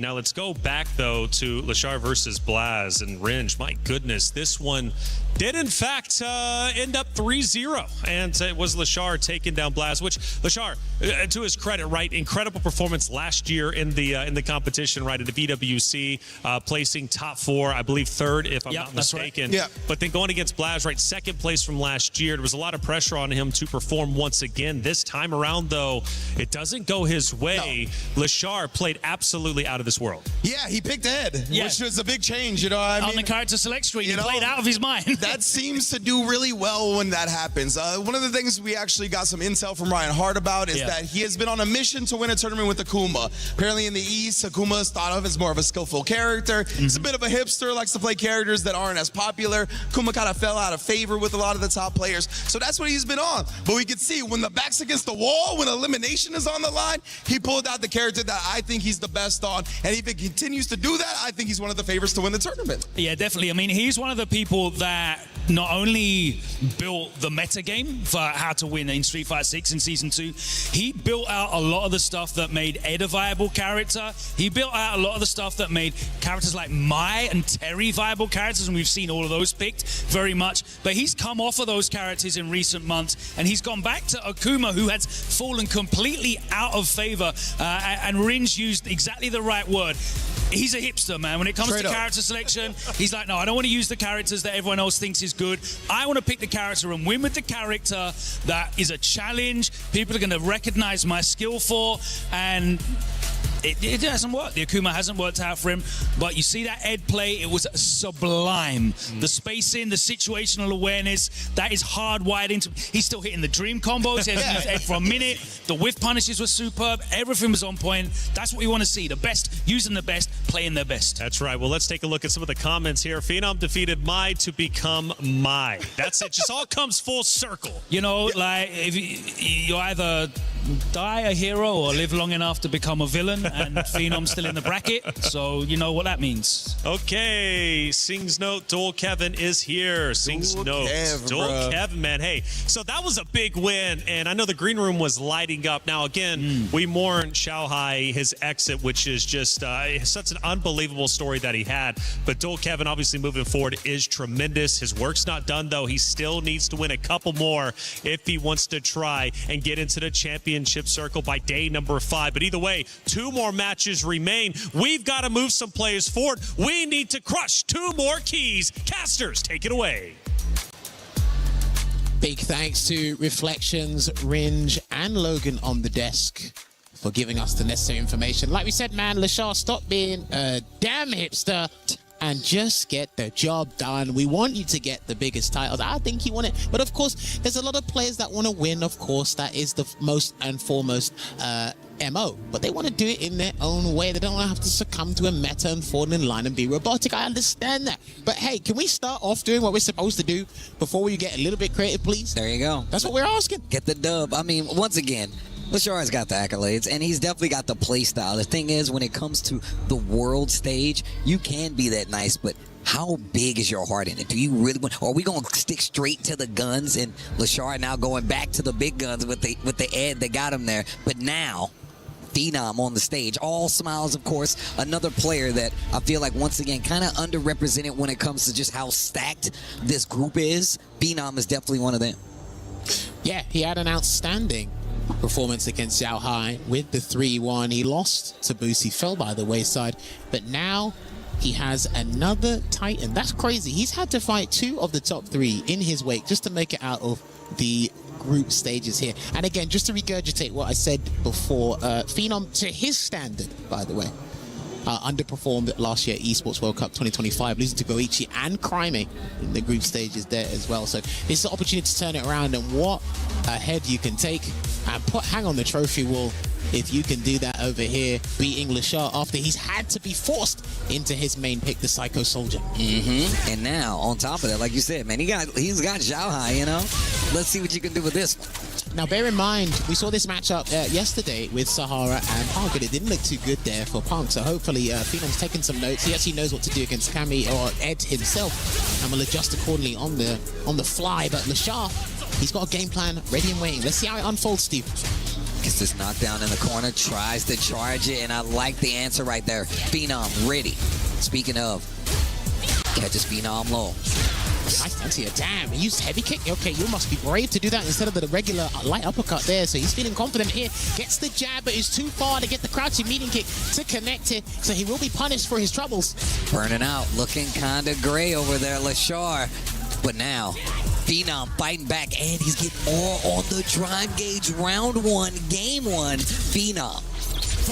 All right, taking a deep breath. That's important. Most players don't actually breathe when they're playing fighting games, by the way. I'll tell you that now. They don't blink either.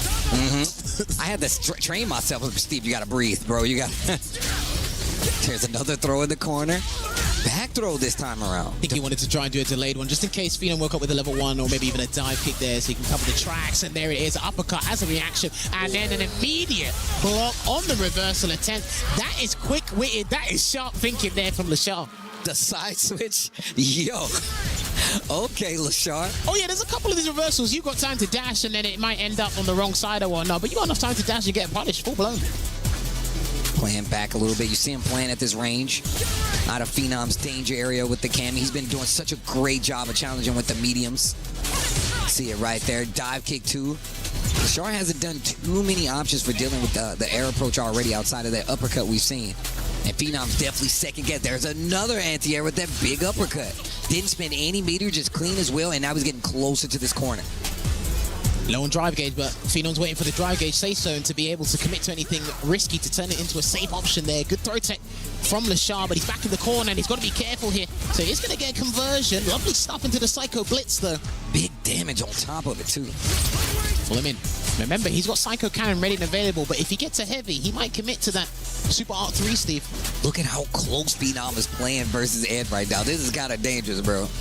he's got to do it then because he has to endanger himself to get what he wants. That's what Street Fighter 6 is all about. And he is going to combo into that Psycho Chamber. He is going to lock him up. It's not completely shut off his drive gauge, but Phenom's going to have to do something audacious on Wake Up as well. He did that! He got my God! He said, gotcha! Oh Dave my Chappelle style. God, gotcha! Not dead yet, but that's a huge chunk of damage. Burnout still on the side of Phenom. Are you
going to be able to close this out? This first game could be important, but you're in a dangerous situation. He tries to wait for the jump and does exactly that. Lashar, the Ed, game number 1. And man, they were scrapping.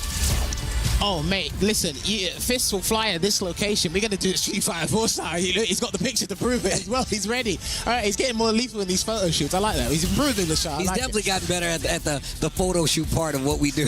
Remember, man, this guy was called the Golden Finger for a reason back at SFL Worlds, man. He'll bring it out here. Oh, nice dive kick. Meaty as well. Lashar ready with the throw. A little too shy on the spacing. Almost got himself in trouble. All right, so get delayed there. And again, another unsuccessful reversal there from Phenom. And his reward is going to be burnt out. He is looking a bit pale.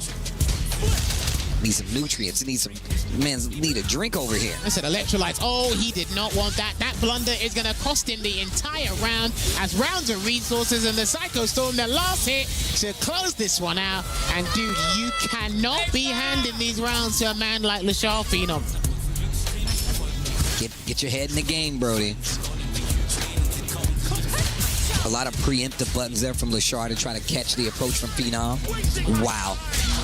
Dude, look at his dry gauge. It hasn't even been 15 seconds, and his dry gauge is almost completely depleted there, Steve. And look at you in this corner right now. Heavy buttons on top of it as well. Drive rush to close the distance. Almost got a whip punish. Oh, no, that's Chip. Oh, nice drive reversal. Lashar still got something in the tank, though, when it comes to the drive. Back this. Wait a minute. Still fighting in burnout. Phenom has to turn up the aggression meter. And yeah, that move's classed as airborne, so that light uppercut there was actually a pretty damn smart move there. And the back dash after the forward dash, he said, let me show you why I'm a nimble boxer. We duck and weave. Maybe a little bit of a Dempsey roll there to show you what's up. The Dempsey roll. Man, Lashar putting on a clinic right now. Bear in mind as well, that situation there, a lot of people tried to get a walk shimmy. They tried to build enough frame advantage to get a walk shimmy, and they want the opponent to tech. They're not doing that at the top level. You're actually getting caught off guard by actual complete backdashing. Yeah. And then they're going to snipe out the punish counter there. So that was actually well played there from Lashar. 2-0 up. He might be walking out with a 6-0 here in the bottom half of this bracket. Bro, real quick matches on top of that. Nice block on the drive reversal. Momentum still in Phenom's favor. What's next? Gets the big hit. He can close this out. Phenom not out of it just yet. Puts a scratch on him. 1 round on the board. Still can't lose 2 rounds. Well, he's got to stay laser focused. He's got to play with such poise as much as he possibly can here, even though being at a deficit. But that with punish, he makes amends though with that defensive dive kick there, Steve. Very punk-like jump dive kick right there. Knockdown. Nice. Ooh. And he got the punish count as well, so he gets a little bit more screen positioning to work with here. And he's about to build the level 3 as well. So next hit, a clean hit will work for Phenom here. And Lashar's got level 2, so he might have to backdash. And he does a delay. No cancel. He just got the light kick. I think he needed the punish counter so he could get a conversion into the Psycho Blitz for the conversion for the level 2 Dream combo. But Phenom knew the resources and the situation were highly conducive to him. And that's why he took advantage of it completely.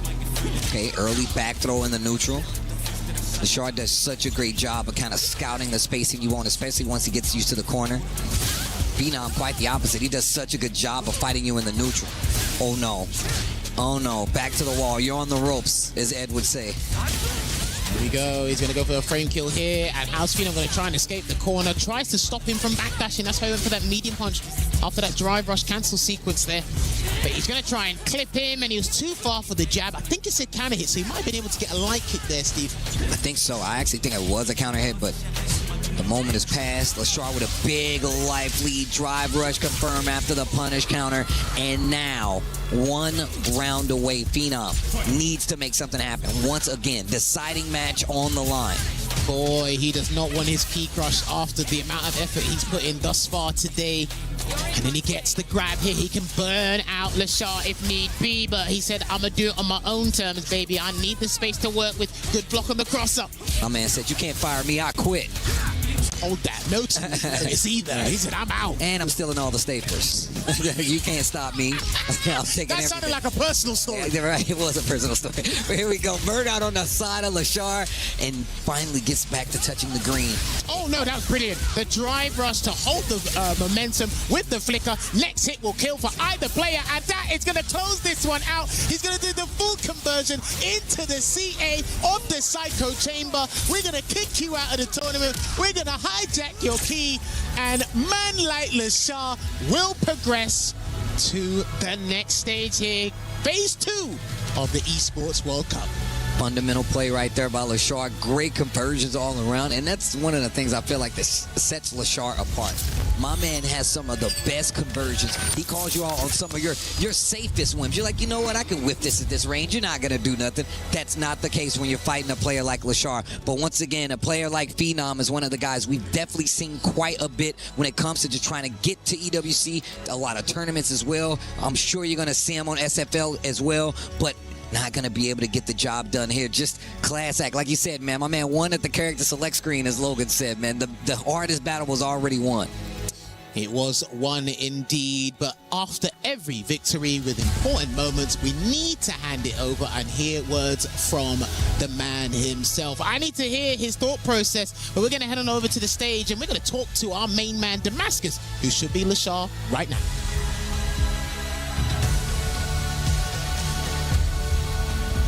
And it is time for the traditional key exchange as Phenom has to leave his key. And of course, please, can you give it up for Phenom? As I'm standing up onto the stage with Lashar for a quick interview, of course. Lashar, congratulations. You're moving forward. You had a tough start, but then you sent out the second place from last year. And then Phenom, how do you come back from this kind of situation mentally and to be able to win back-to-back matches after a hard start? 네, 첫 번째 경기는 지셨는데 두 번째 경기에서 작년 2등을 한 선수를 격파하고 이렇게 올라오셨는데 그 비결이 뭡니까? 저의 캐릭터 애들을 믿어서 어찌어찌 이긴 것 같습니다. I think I was able to win because I had strong faith in my character Ed. So now that you're on Ed, we've seen you with Akuma as well. Are we staying with Ed for the rest of the week? 지금 이제 에드로 계속 플레이를 하고 계신데 오늘 한 주 남은 경기에서 계속 에드로 플레이를 할 계획이신가요? 아니요, 저는 제 고우키도 나쁘지 않았고 제가 하는 캐릭터들 다 좋아하기 때문에 고우키도 사용할 수 있으면 사용할 겁니다. 같이 사용할 거예요. I mean, I equally love all the character I play. So if I have a situation where I think Koki would be a good bet, then I will choose Koki too. You know, that's the arsenal of a true champion. More than one character. Leshar, thank you so much. I will let you go and crush that key. Straight to the crusher we go as always. Of course, keys need to be crushed while everyone makes some noise for Leshar moving forward, another key to crush. We love that moment. That is the classic at Esports World Cup, and he's got a couple more to crush, probably two more, and over the next few days if he wants to access that ultimate title. Once again, congratulations to Leshar. It is your time to destroy another opponent's dreams in the name of Phenom, and then you can rest until tomorrow's big playoff days. Only big matches, plenty of upsets, but some players come back from the dead like Leshar just did. We are now ready to go with the crusher, and it's time to give that key a little pop like we like.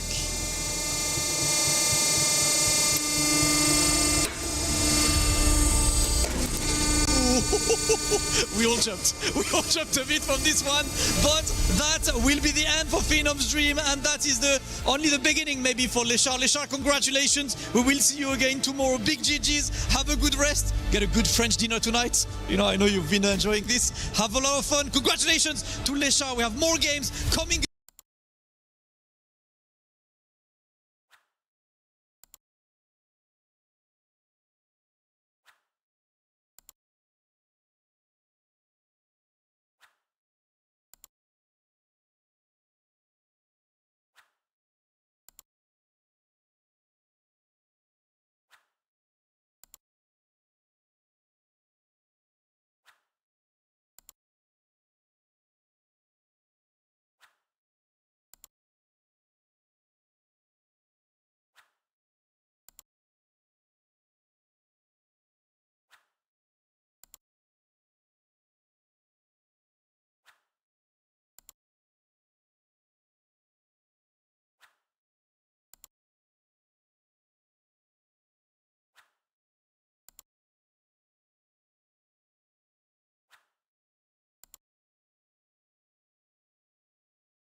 Stay tuned.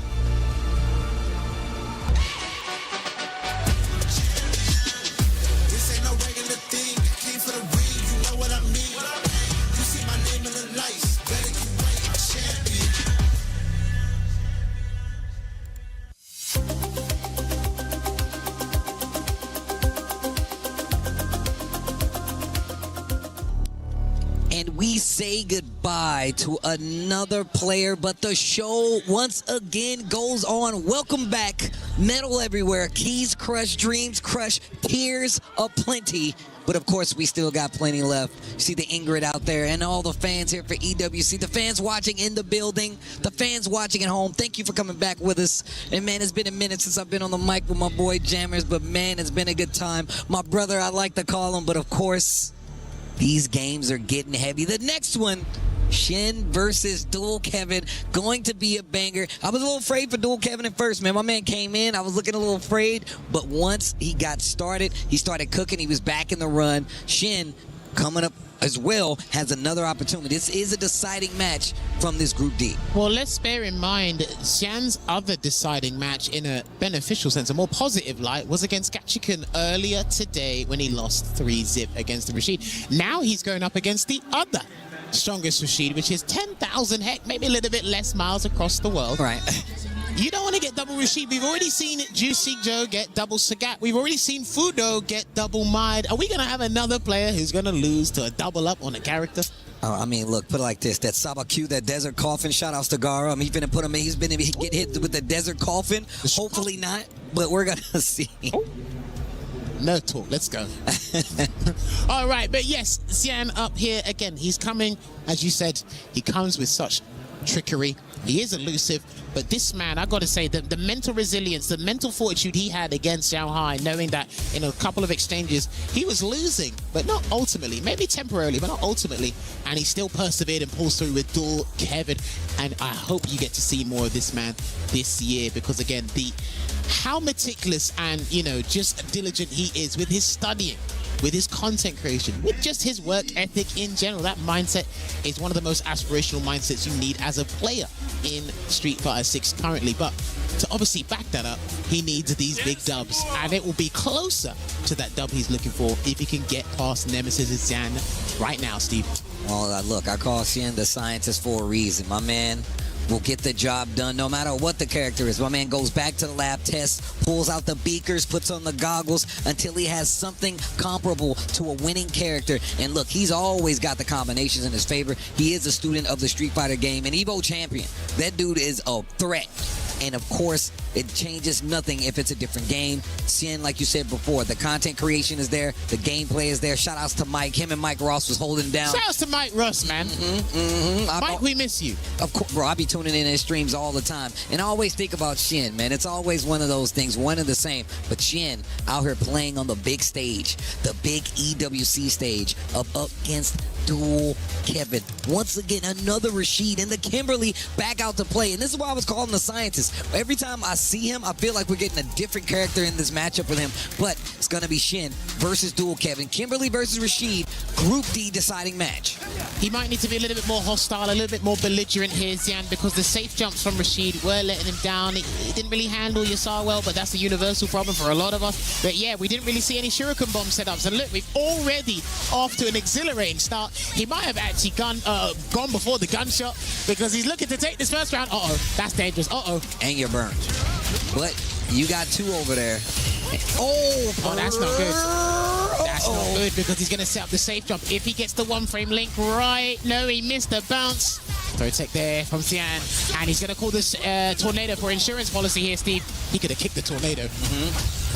Kimberly's able to get away. Defense definitely working out Shin's side, and he waits his turn and steals the round. Shin, I like that. Don't go crazy when you see a tornado. You just get in the basement, duck and cover, and wait to come back outside till the sky is clear. Well played, Shin. I said he built himself a Street Fighter bunker or something like that. What the hell? But he is going to set up the safe shop here with the Arabian Cyclone, and he does a tap parry. Damn, that could have been exposed incredibly hard, Steve. Oh my gosh, nice. Tries to jump out of there. Met with the EP though. Wow. The fact that he's still so close to this corner, I wasn't sure what was going to happen. Big life lead on Dual Kevin's side, but he is burnt out, and this is actually going to hit. He's got an opportunity to spin the cans. Okay, he didn't have any canisters because he didn't use the shuriken bombs. He needs to have a time to recharge it here, and I don't think he's going to be given that chance, and he didn't take the bait. This is huge, but Dual Kevin does have another level 1 in stock. He does have another level 1 in stock. I'm telling you, man, this Dual Kevin showing you I am alert, I am awake, I want this win. And look, he also plays a little differently, right? I feel like the Rashids have a very different play style across the board, from Gachiko to a player like Dual Kevin. So regardless of what your expertise is, you're looking at two of the best that you had to fight in your group, and you really got to be prepared to deal with two kinds of Rashids. He hasn't got the level 2 yet, so he's really trying to fight tooth and nail to get those 2 bars here, but he chased him down, and he has to combo into level 3. He has to go into Ninja Star Cypher. I'm going to turn off my Spotify because the track of the day is going to change, and it is going to have to make an executive decision here, because you want to save yourself with those 2 bars, or do you want the Yasar? What's the choice going to be? Both of them in burn. Shin's going to have the opportunity to get it back first, but he won't even need it. Game number 1. Shin making the first stamp on the page. Finding the first clue to defeating Dual Kevin. I said 2 Rashids, but it's actually 3, because it's Dual Kevin. It's 2 Kevins you got to deal with. They both play Rashids differently, and then you got Gachikun, bro. That's crazy. He said the automatic 1-up from the name alone. From the name alone. Just give him the ground. Right, here we go. Damn, he already went in, done the roll. Perfect parry there from Xian. He's going to get the counter hit conversion as well, because some of the changes Kimberly's gotten over time, especially that standing heavy punch moving forward a little bit more, has been significant in the way she plays neutral and starts these combos too. It's always been significant, bro. I've always got hit by that move. He got trapped in the corner right now. No context drive rush just to help get some breathing room and get some space out there. Doesn't get the follow-up there. Run. I like how Dual Kevin just keeps inching closer, waiting for an opportunity to get a whip punish, get a knockdown. Nice. His neutral and footsies is good, but you have to remember you're going up against Kimberly. She's not looking. That's not her forte, and he catches the sky high, and he is going to build boost and scramble, but he doesn't need it just yet. Parry to keep the defense alive. Critical on the life bar on the side of Dual Kevin. Drive rush back throw. 2 bars. Welcome to Yasar. Hold the Tempest. Okay, little tick throw. You can kick it. No, he just uses it to close the distance. Finally decides to walk forward on the side of Shin. Drive reversal to stop the momentum. Dual Kevin still in danger. Oh my God. It's the mixer. Pressure still in his favor. Not ready for the throw. He grabbed her and he went for the counter hit. He just flung out Vagabond Edge. Anyway, you can do it. It is a viable poke. It comes with a little bit of risk. But I'll tell you what, it's catching more people on counter hit than you think. Oh, nice. Punish counter. I love that. Dash forward, get the throw, close the distance. Ooh, he could have caught that with a medium kick there. That slide, that whiffed completely, but he is going to make amends with another Ninja Star Cypher to get these enhancements. We're going to increase our movement. We're going to slightly increase our firepower. But most importantly, we need that Oki. Throw. Throw. Another one. Called it out. Fights back to the middle of the screen. Big gamble there on the throw tech there after the Arabian Cyclone, and he went for the risk. He's actually starting to throwing a lot of arbitrary moves here to throw off Dual Kevin's game. No bombs yet, so he's going to go for an empty jump throw. Steve, what's the next thing going to be? He's going to take these grabs, Dual Kevin is. The heavy punch is coming. There it is, goes level 2. Jump. Yeah, and he stays in front. That is ambiguous. He does stay in front. There is a way you can go behind, but it's not easy to do. Gets the forward throw. Dual Kevin still in there. Oh, he could have done spinning mixer to probably catch him out of the air, but he didn't. Oh, the drive rush, the short actually catches him. The light kick. Dual Kevin, we've seen this before where he's fought back from these deficits where it seems like the momentum's not in his favor. And just because he keeps it close, like a race, he keeps it close just to fight his way back. And that first game didn't go his way, but this second game, 3rd round, looking a lot better. Notice how Xian hasn't had any time to replenish his shuriken bombs either, so he's had to do this the earnest way, as I'd say, in a couple of aspects of this match. And there is another spinning mixer to break away the pressure. Frame trap. There it is. That's the frame trap we were looking for. Crouch is strong. Not going to be able to do it. Oh no, he's too far to get a conversion that he wanted, and he interrupt. That was a beautiful interrupt here, and he's gonna get rewarded with a second wind. And Sam's got to be careful. He might have to do something audacious here, but he plays it safe with the parry. Gets a perfect parry into the back throw. Dual Kevin still has wake-up options, and he jumps out because he used the amplified whirlwind there. To get the amp jump. Okay, wait a minute. Spinning mixer. Overhead. Dual Kevin coming back with the second game in the books. That's second Kevin. He's in the driver's seat now. He's like, you know what? Let me get the wheel real quick. Dude, the way you said Kevin, I thought he said Kevin Durant. I was like, what the hell's going on? But no, honestly, one thing we really have to pay attention to, and it's actually been used by all the top Rashid players for a little while now. Overhead and neutral from Rashid. It's a viable poke. It's very good. Plus 3 on hit. It's a nice little mix-up. People try to run away afterwards. You can just throw out a couple of lights here and there, and people normally get caught on counter hit by that stuff. It's a really good situation awareness once again from Dual Kevin, and off to a fine start running with the races. And to add to it, that's why I feel like Dual Kevin's crouching medium kicks are so successful. He leaves out just that one instance of the overhead, and when you start to get stationary, then he starts to put that overhead in. Look at the range they're playing at. Fishing for some big punish counters, or even a counter hit on the side of Kimberly, but momentum in the side of Dual Kevin's favor.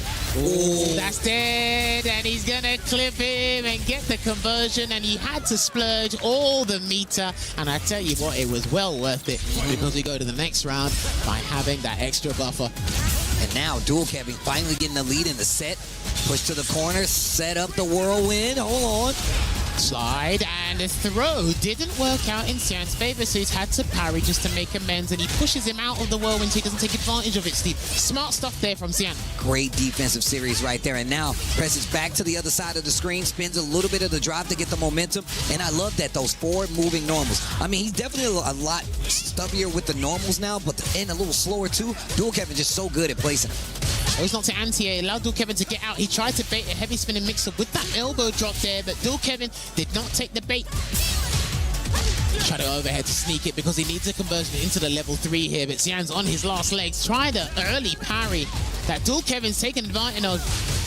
How's he going to get that level 3, Steve? He's still trying to get a conversion into the level 3, and this is going to be a chip out guaranteed because he can't do anything to break away from that true block stream, and Dual Kevin takes the lead here in this first of 3. The bunker was not enough, Shin. They don't have tornadoes over there, bro. He don't know what he's doing. He don't know how to deal with that. Me and Kevin both are from the Midwest. We know proper guidance and how to deal with tornadoes firsthand. Shin, no experience whatsoever. Damn, that's crazy. He said you didn't read the safety manual. You didn't read the safety manual, bro. We had to go over this in school. Listen, I bet if you go over to his side of the planet, you don't know how to deal with a monsoon. You don't know how to deal with thunderstorms and 30-degree heat. You don't know how to deal with that. No idea. I wouldn't even want to. That's why I wouldn't live there, right? I wouldn't even want to. I got to worry about a monsoon? No deal. I'm not messing with that, bro. Oh, man, this is brilliant. I love Steve. This is insane. He swapped. Okay. The DJ is back. Well, first of all, he needs a reversal. I think he needs to hit him with some unfamiliarity because it hasn't been working out with the Kimberly, but he has made it this far. So let's see if he's still got it, Steve. I like this. Slowing down just a little.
little bit. Let's see what Dual Kevin switches up as well, because he's been all offense for most of this.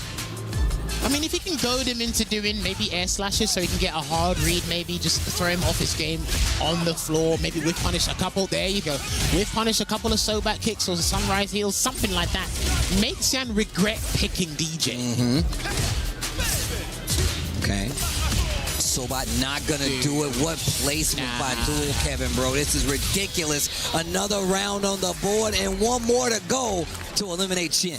He's been doing this in this entire group. He's drive rush checked with jabs, mediums, I think maybe even heavy against all of his opponents today in some capacity. You've really got to give Dual Kevin credit for how he's been handling drive rushes at the close range. Let's see if this... Yeah, got him. He exploited it. Make him regret picking DJ. That's what you want to do. And that's one of the ways to exploit it. That dead zone jump where the jackknife Maxwell's going to whiff, and this is going to be huge. He might have to cash out to level 3. Oh, yeah. Wind it up. Bro, the damage is crazy. Yeah, but he needs to go in, because if he gives him any breathing room, he's going to activate the Yasar. But the true block string, not even just a regular block string, is going to allow him to get his bar back. So I think he's good. Got to be careful with the EX Jackknife Maximum, though. He's on his toes because the Yasar's there. Be careful. This is it. Do or die. Or should I say this is doomsday? And he's on the combo. Tech, he's out. He's out. The tech got him out of there. Shin holds his ground. Use the powered up jump to get out of there, too. Watch out for the spinning mixer. Please watch out for the spinning mixer if he gets even close to doing that. Shin can't get too comfortable. The reversal is there. A reversal on the side of Shin, by the way, like you said. Now he has a reversal. Now Dual Kevin has to second guess some of his offense. Yeah, because when he was using Kimberly, that was not even factored into the equation. Now it's a different ball game. Almost got the double perfect parry there on the heavy air slasher, but he's actually going to be malicious and ferocious. Keep him in that corner. Counter hit conversion. Safe jump's coming, and he's a charge character as well. So if he gets this right, that's going to mess up the charge. He drops it again. Wait a minute, this next series tries to go for the DI. The Hail Mary didn't work. Perry to hold his ground. Dual Kevin just waiting. Biding time, and that's gonna be a perfect to close out. And another win on the side of Dual Kevin, taking it over Shin. Once again, it did not look like it was going his way in that first game. And Dual Kevin, once he got the lead, it did look like it was no turning back. Dual Kevin still on that LCQ high, gets another W with this deciding match versus Shin.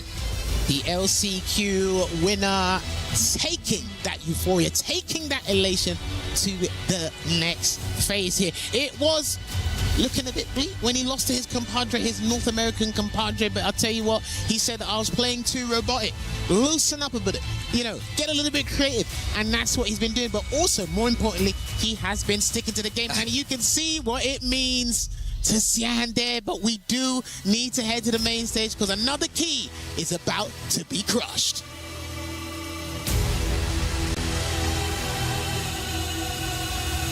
And now it is officially time for Xian, Evo Champ, to hand over his key to Dual Kevin. Ladies and gentlemen, put your hands together for Xian.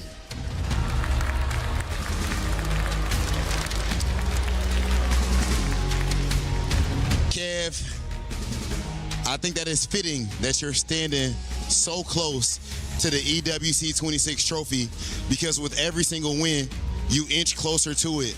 How does it feel to have qualified for the next phase?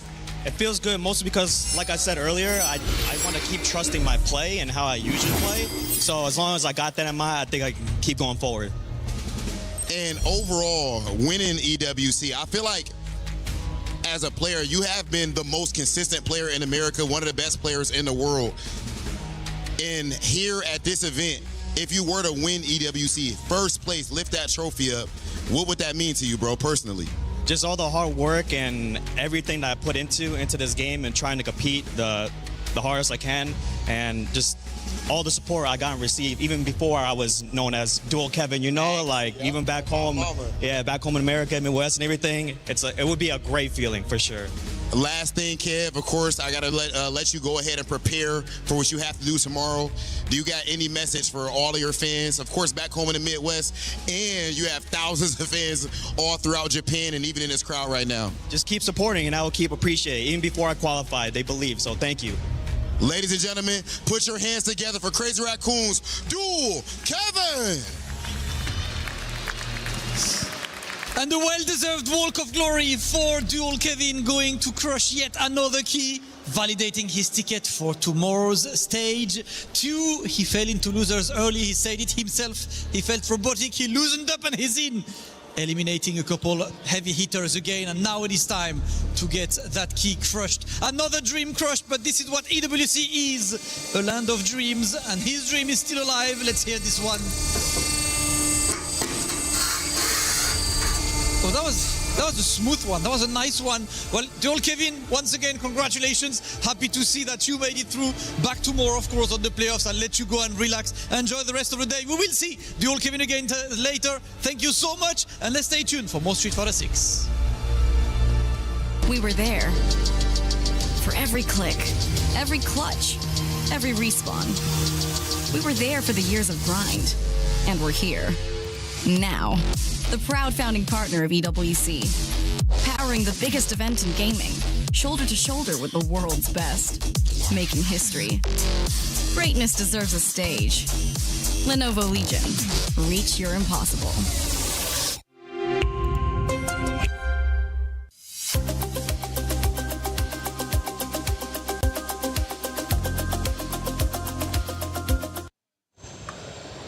Well, Group D was absolutely exhilarating, the group of death, and for the very reason we knew coming into it, 1, 2, and 3 from last year entered the competition, but only one moved forward to top 16. We lost a back-to-back champion. We lost the second place of last year, but it only opens up more opportunities for a new champion moving forward into our format. Welcome back into the Allianz Vault. I'm Taylor Reflections Noble, joined by Rinj and Logan Sama. Boys, those last two matches were incredible. We were talking about them a little bit, right, during that little segment we had. We didn't know the outcome, but we at least kind of had a feeling the direction it was moving in. The first one was Lashar taking on Phenom, and Lashar, third place from last year, gets the job done. Yeah, showing again, his mastery of that character we spoke about before the match, Rinj, right? And Ed was too much for Phenom's Cammy to overcome, wasn't it? Yeah, a lot of the time Ed has like a particular skill set up against Cammy, similar to Terry, which was an unfortunate draw for Phenom, right? Having to go up against Boost and then Lashar as well. Just natural buttons and natural game plan that stops a lot of what Cammy wants to do, the dive kick and whatnot. So excellent play overall. Excellent play indeed. Now for Phenom, he did get a big win earlier in the day, right? Beating Shanghai. But one of the things we mentioned, especially I believe it was Yipes when he was on the desk saying, well, I hope he doesn't view that as winning out this group, right? He needed to keep his head in the game. He moved forward, and then he ended up losing to Bush Lee, unfortunately. Now, taking him down, he drops down to the lower bracket. If he doesn't beat Zhao Hai, does that series go differently, you think?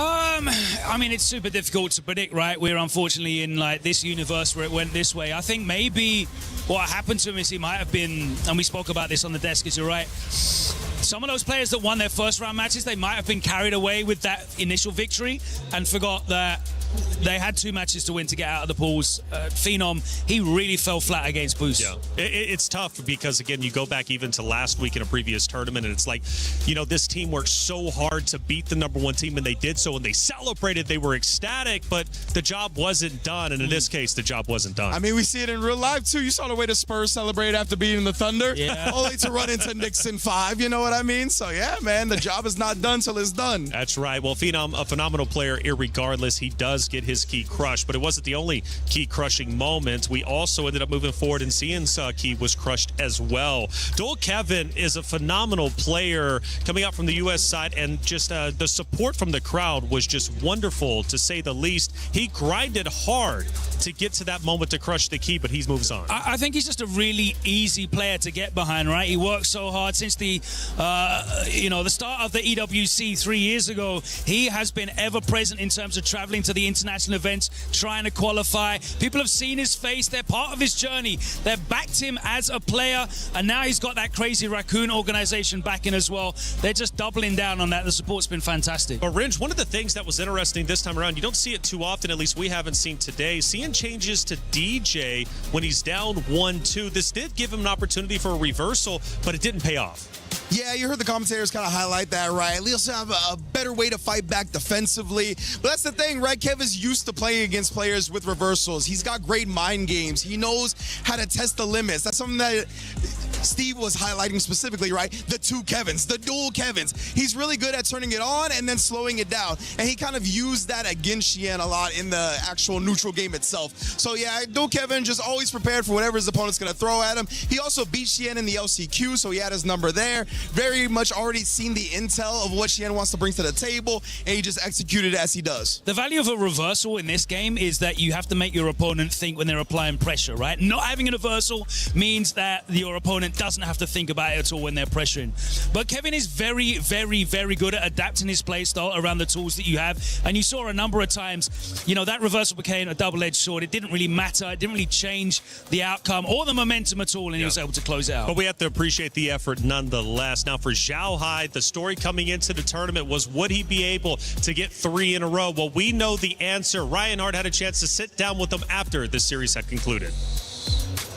Zhao Hai, the weight of you being a double EWC champion and a triple EWC grand finalist is heavier on your shoulders than any other player in possibly the history of EWC. Do you feel that the pressure was part of the outcome that happened here today? 那小孩，你作为本次比赛当中2次卫冕冠军、3次总决赛的选手，你的身上的压力可能比在场就有史以来电竞世俱杯上所有的选手压力最大的一位。那你个人认为这次这个压力是否有影响到你的表现呢？我不敢说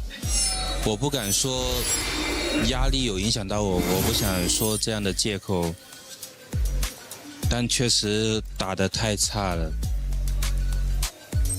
我感觉我说什么都不是很对。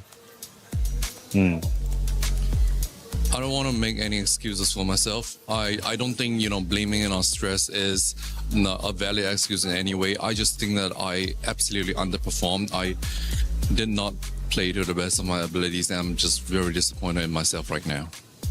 Totally understandable. Coming in as the champion from last year, he knows what he's capable of. Does he feel that... What does he feel was missing in, you know, he says he feels he didn't perform, but what does he feel was missing in the preparation then in that regard?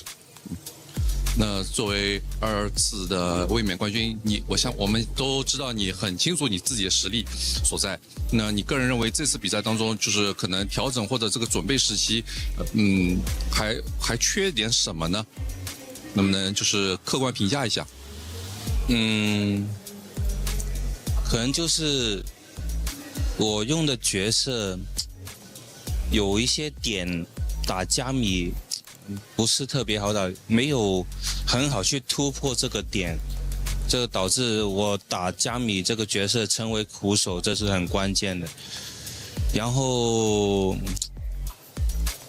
打 Kelvin 的时候，其实我信心还是有的，但是可能反而就是太过抓他习惯，没有把一些平时我打的那种打法打出来，反而去看了他太多的录像去打他的习惯，反而被人反利用去躲掉很多的招式，这是我输的最主要的原因。Well, for my first series against Cammy, I felt like definitely there were some specific areas where Cammy does have an advantage over mine, and I felt that I didn't correctly counter those, or at least have countermeasures to try to exploit some of Cammy's weaknesses. Then for the second match against Rashid, I actually felt that I definitely could have won that, but the mistake that I might have made was that I leaned too much into trying to break the opponent player's habits, because I was watching his replays, I was watching the way that he fights, and I was, you know, trying to get into his mind and try and catch him on some of his habitual playstyles.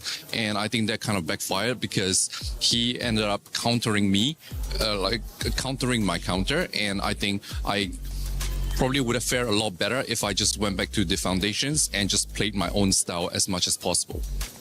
Thank you so much for the translation, and thank you very much, Zhao Hai. Always a pleasure to have you here. Thank you. Thank you.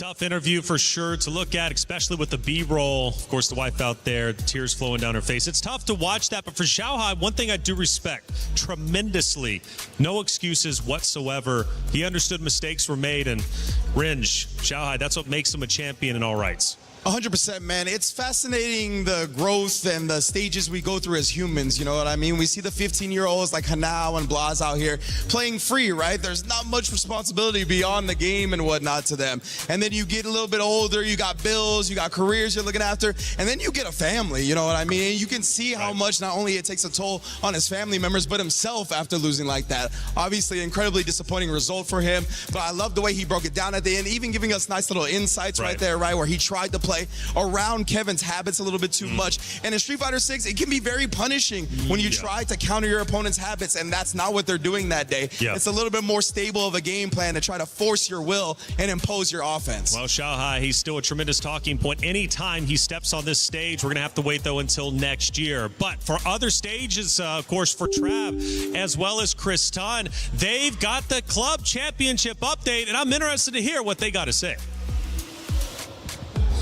Falcons seem to be the story of the day across the majority of our titles, but I've managed to sneak over here to catch up on some MLBB action with Chris. What's going on Club Championship-wise over here? Well, we've got another day of quarterfinal action coming through, but the big news last night was Falcons beating Vitality. That was a huge moment in the Club Championship just overall, and really for MLBB. I mean, in MSC, it was probably the biggest game we've had so far, just purely because of the implications of the Club Championship, but also with Vitality. A lot of people saying they were the favorites up until last night. Now, a lot of people are saying the favorites are a team behind us who are currently winning. Aurora taking on Onyx, I should say. Aura kind of in a certain way. They've kind of really switched things up. People didn't really expect them to come through and be as strong as they have been. The meta change has really helped them. And they're honestly another team who are really in contention for this Club Championship right now. Yeah, it seems like Aurora are definitely flying under the radar in quite a few of our games, to be honest with you. Falcons, still some work left to do, but you'll keep you updated as things progress. Play is in our DNA. Whenever we let it out, it becomes our superpower. Now imagine an entire city being built to supercharge it. Kadir City, powered by play. Well, with Group D all wrapped up, it's time to move into our last group in this stage, Group A, which brings some awesome faces. We're talking legends, and we're talking, of course, our only Frenchman. And speaking of Frenchmen, Elias Snake, welcome to the desk. You've been putting in work here in the venue, and it's great to see you. How's the event been for you? It's been absolutely amazing to be here. Thank you for having me here on the studio desk. And honestly, it's been a crazy story so far. We've seen so many legends go down, like in a very surprising way. You know, we're talking Sahara, Xiaohai, Blas, and now this is Group A, which we could call the legendary group, right? Daigo, Mena RD, and Itabashi Zangief, I dare to say it too. But then, so many challenges coming, and one especially I'm looking for, obviously, is Killzoo. Yes, well, let's talk about Killzoo a little bit. The only French representation in the tournament. He now has to go against Mickey.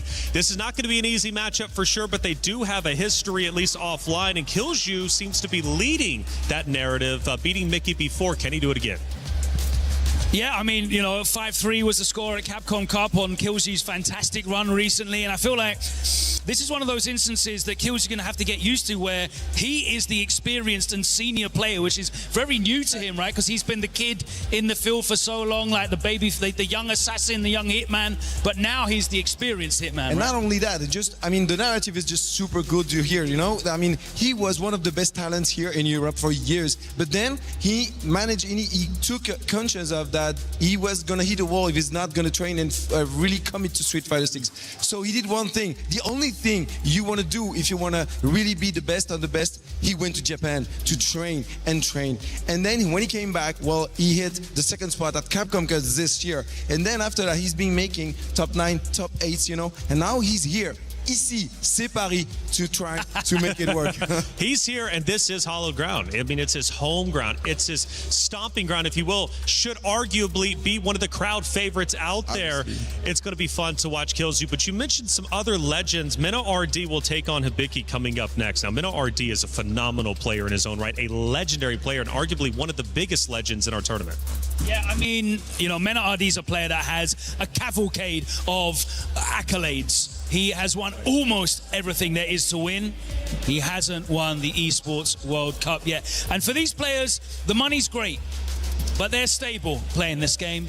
They have you know, modest lifestyles for most of them. They're able to commit and cover. What they care is about becoming the greatest, securing the titles that cement their legacy. Xiao Hai, we just saw him. It's about legacy. It's not about, you know, the grandiose prize money. It's about being the best. And Mena is arguably, said by many, the best ever in the modern era of Street Fighter, but he needs an Esports World Cup. Yeah, he's definitely capable of getting it. And just to finish off with a quote, this is the only title I have left to win. There you That go. is a powerful statement. He'll be taking the stage in just a moment's time. It's now time to send it to the very stage where the competitors will grind it out, seeing who moves forward, who's protecting their key. It's time for Group A.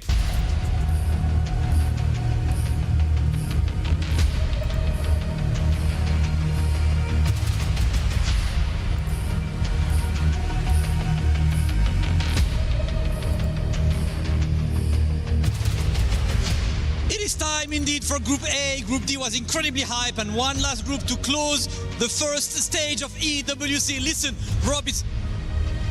Why are you here, bro? I'm not getting near it, bro. Come on, get a bit closer. Get a bit, just like... I'll get you. Stop. One sec, let's go. All right, what do you think? Yeah. You can't touch it. Let's go. The last group was absolute insanity, brother. I mean, every single match on winner's side was an upset. And then Xiao Hai, the two-time back-to-back champion, already getting eliminated 0-2. You can't make it up. No one's seen it coming. But what we do see coming is how amazing this group is about to be. We're going to get to this amazing match that we have right here. But what are some of the titans we have in here? Killju, Mena RD. Daigo is pulling up, man. Like, so many of the beasts are coming up right now. And now, of course, Big Bird and Kobayan are going to be there to kick off that group. The players are getting ready. We are all ready to play. Rob, ready for more bangers? Well, I actually did want to hear one thing from our man's Big Bird before we go all the way. Big Bird, we haven't really seen you travel as much lately. I'm sure as a professional that you are, that you've been grinding. We only seen you at Evo Japan. How has it been not traveling as much, and how does it feel to finally be able to show what you've been working on at EWC?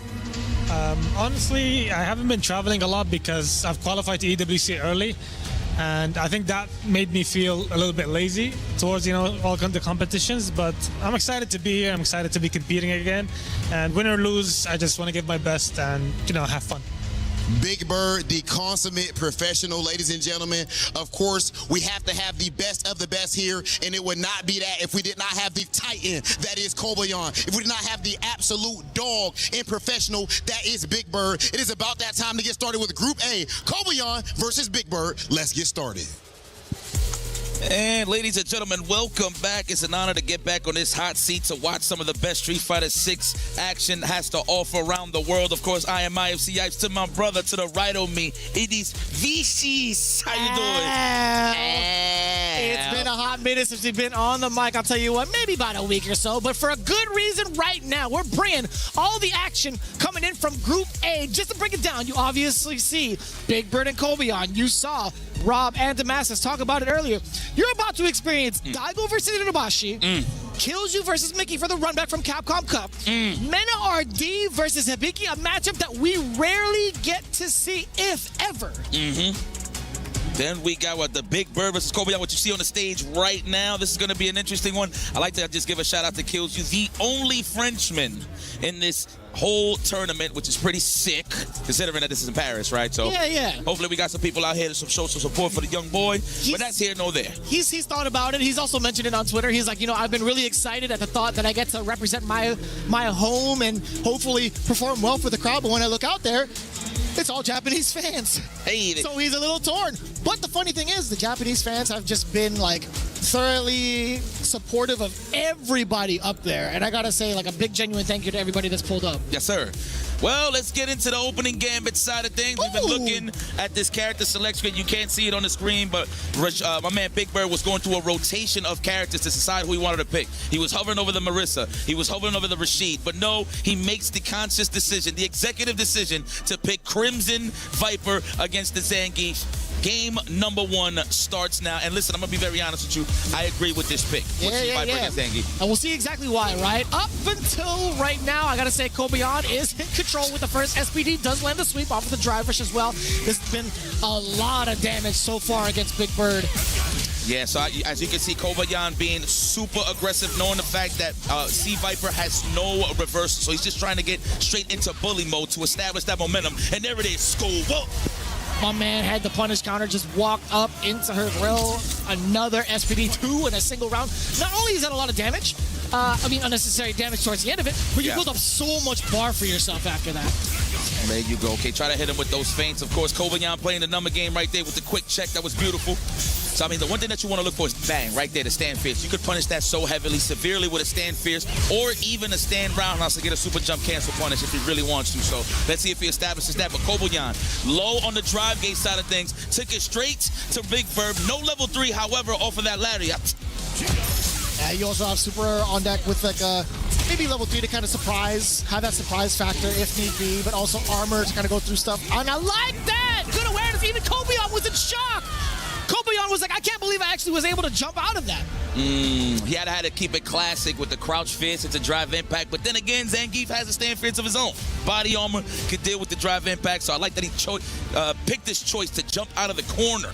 Kobayan. Not only is he playing good, but he's breathing good. You see what's going on here. You got the, what's that? The nostril It's like the nose strip to kind of keep the nasal passages open. I like that. You want to make sure to get as much oxygen to the brain as possible because you're going to be churning like a mile a minute when it comes to these decisions. When you're trying to make sure to get the reads on people as Zangief to open them up, best believe you're going to be on peak performance. Yo, look at Kobayan laughing. Did you see the sinister smile? He's like, there's no way you're picking Viper. He got that face. He does play a lot of Tachikawa, of course. That Corgi, I actually seen a set of these guys playing online. Yeah. So, he looks like he's well prepared, but it looks like Big Bird is establishing the throw. That's what you want to do with C Viper early on, is establish the throw to get that corner control.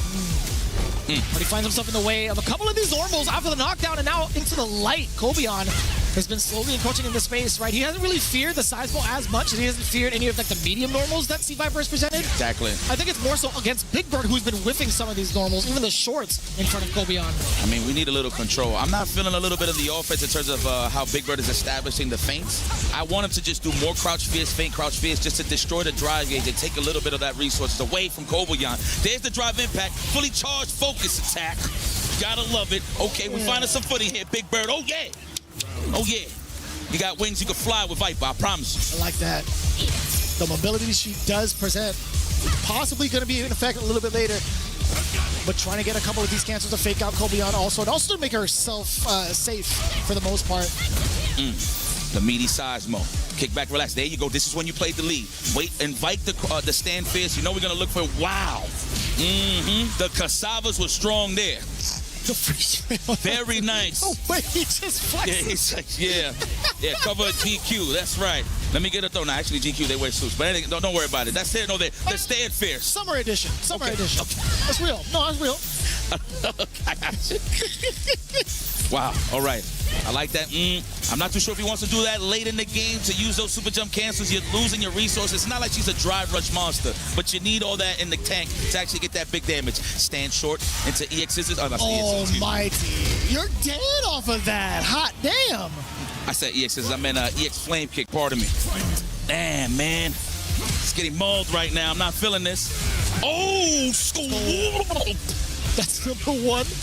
Running bear grab number 1. Oh, perfect. I am the protector of the Russian skies. Oh my God. I am the protector of the Russian skies. Perfect timing, man. It's as if you knew. Yep. That's what he does, man. You need some mileage. You need a visa to pass through Russia right here, I'm telling you.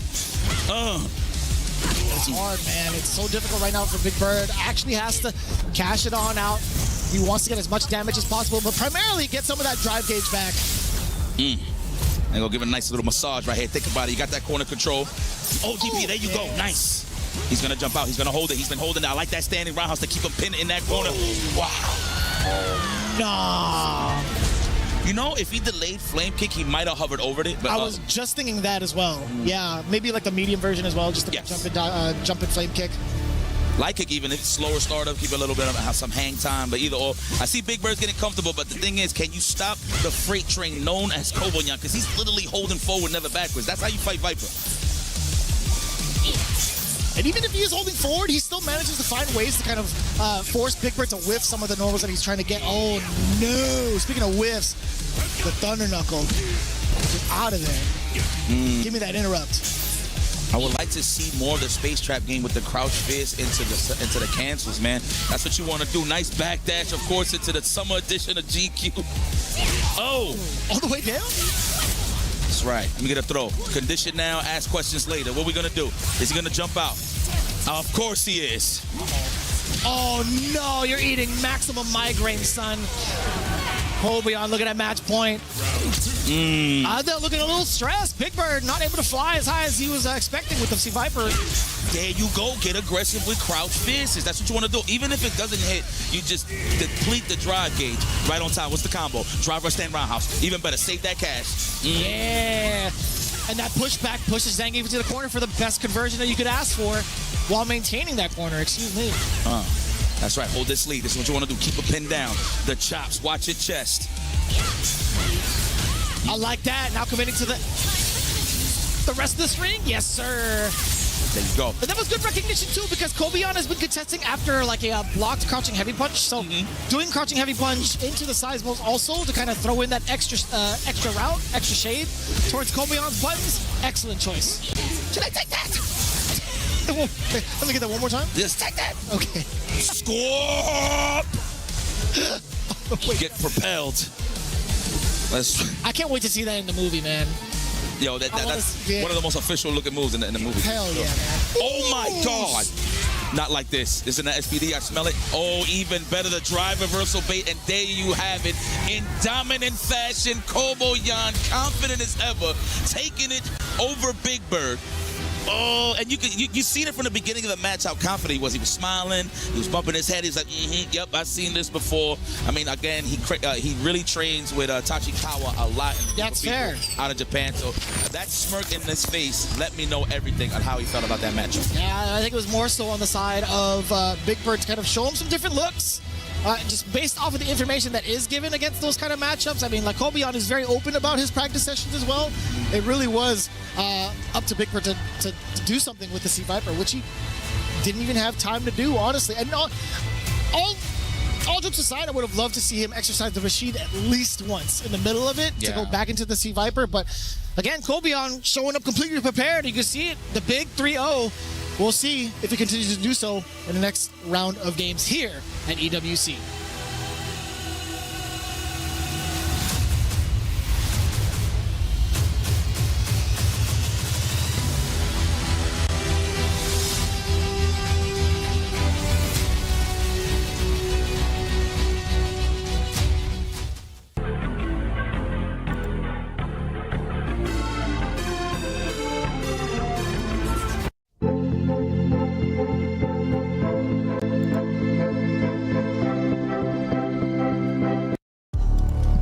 We are back, ladies and gentlemen, and of course, one of my favorite players in the world today and forever at this point.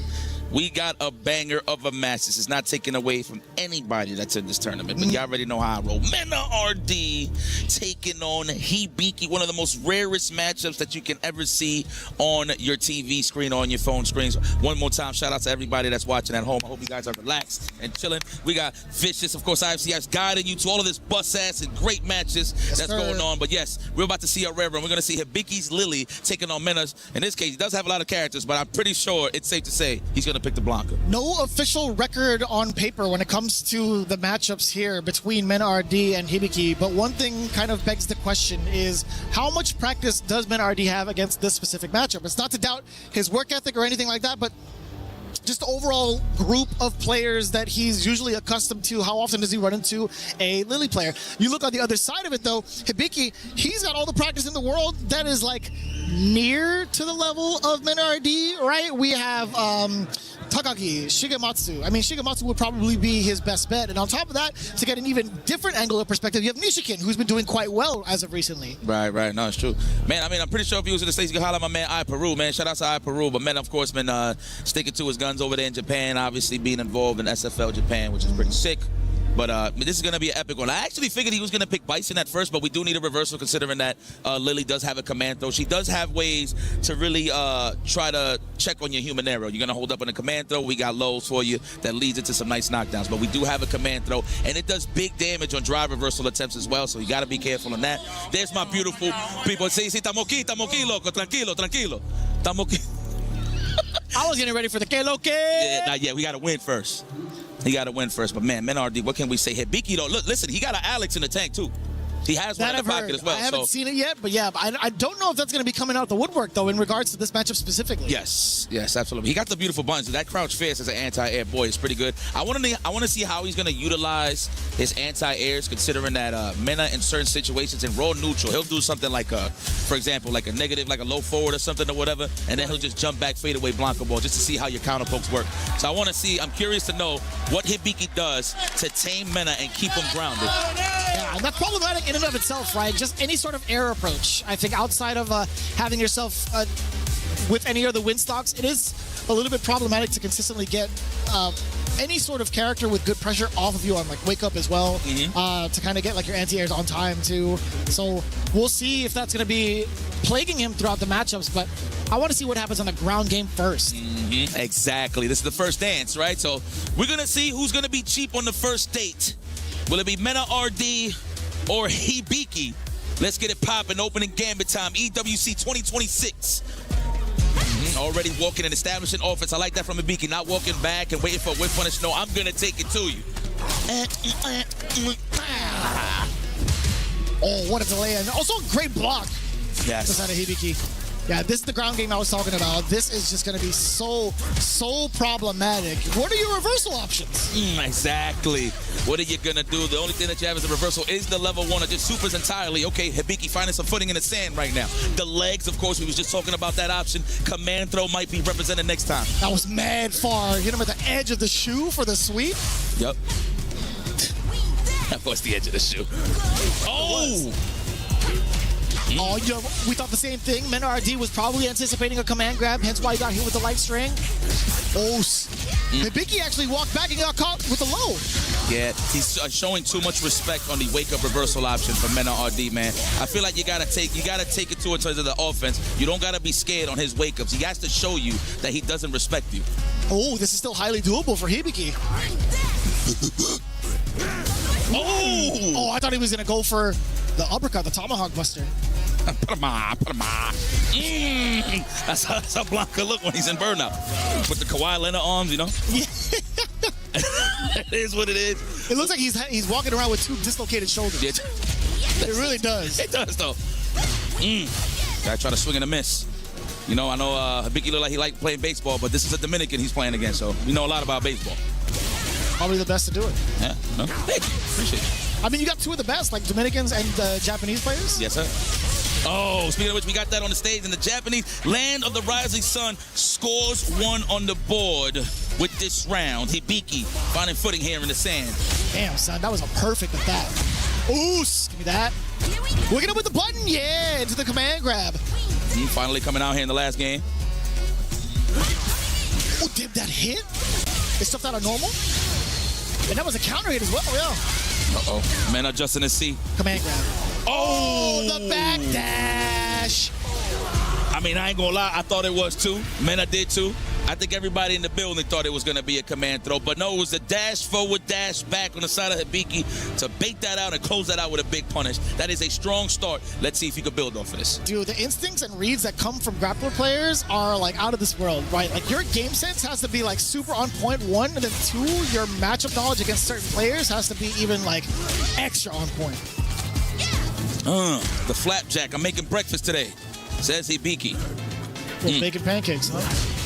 I love bacon pancakes, actually. Oh, you're talking about the bacon pancakes. Yeah. Okay. So you know? Okay. Oh, man. You already. Staying around for the plus range. Wow, challenge there from Hibiki. I see you. And I like how he backed away just to see how MenRD would react to it, because the last time he went for the tick throw, right? He went stand short into the command grab. Ooh, punish counter that far away? Give me that tomahawk on the other side. Oh, man. Plus, okay, back up and reset. I was just about to say that I haven't seen Hibiki represent the standing medium punch yet. And as soon as I was thinking about it, he does it. What a punish. Command throw, we in range, no, backing up the lane just in case if there's a reversal.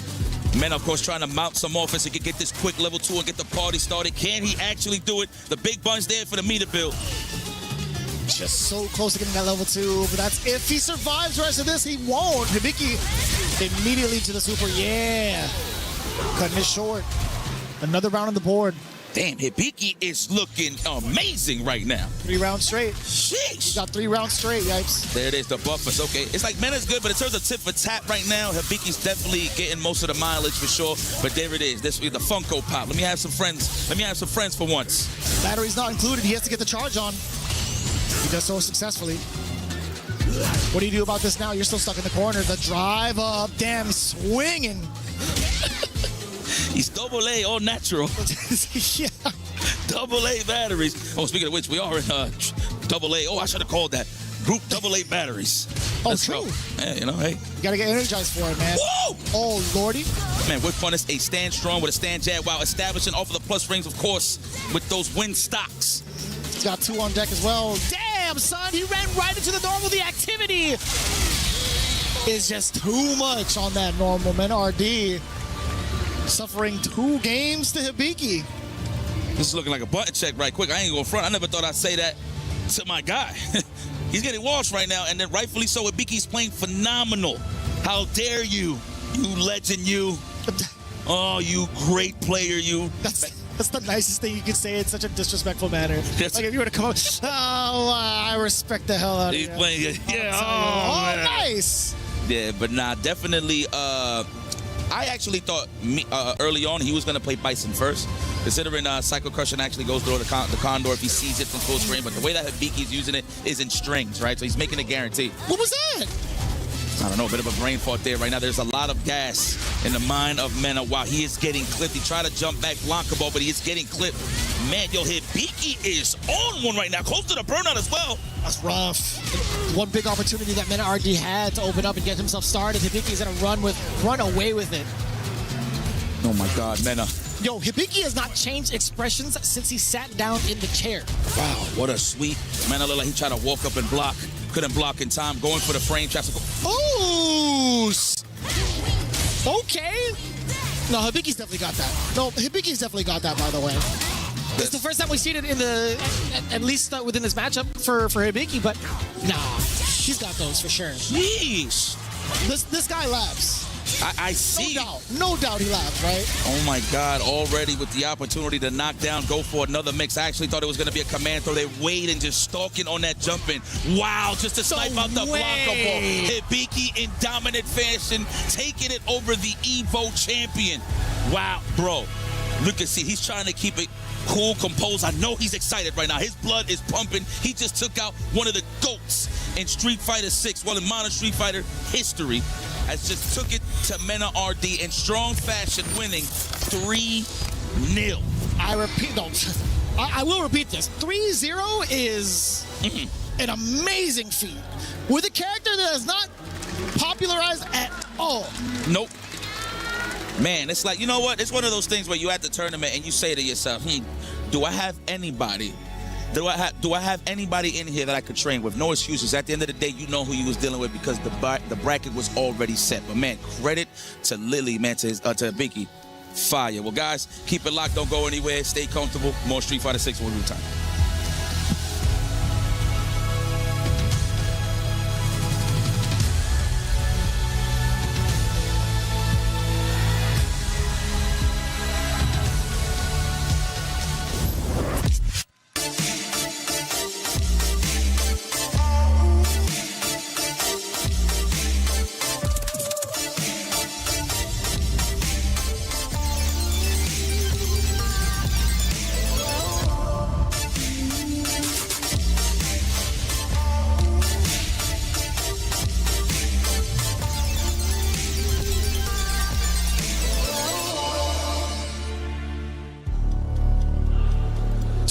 matches down, 2 more to go, and what a way to kick off the other half of Group AA. We have Daigo Umehara stepping up to the plate against Itabashi Zangief. Now, you guys have been tuning in to the beginning of the year where we had seen Daigo in very rare form, where we had to face off against MSVG, who had just fallen short to Hibiki in the Kimono Michi.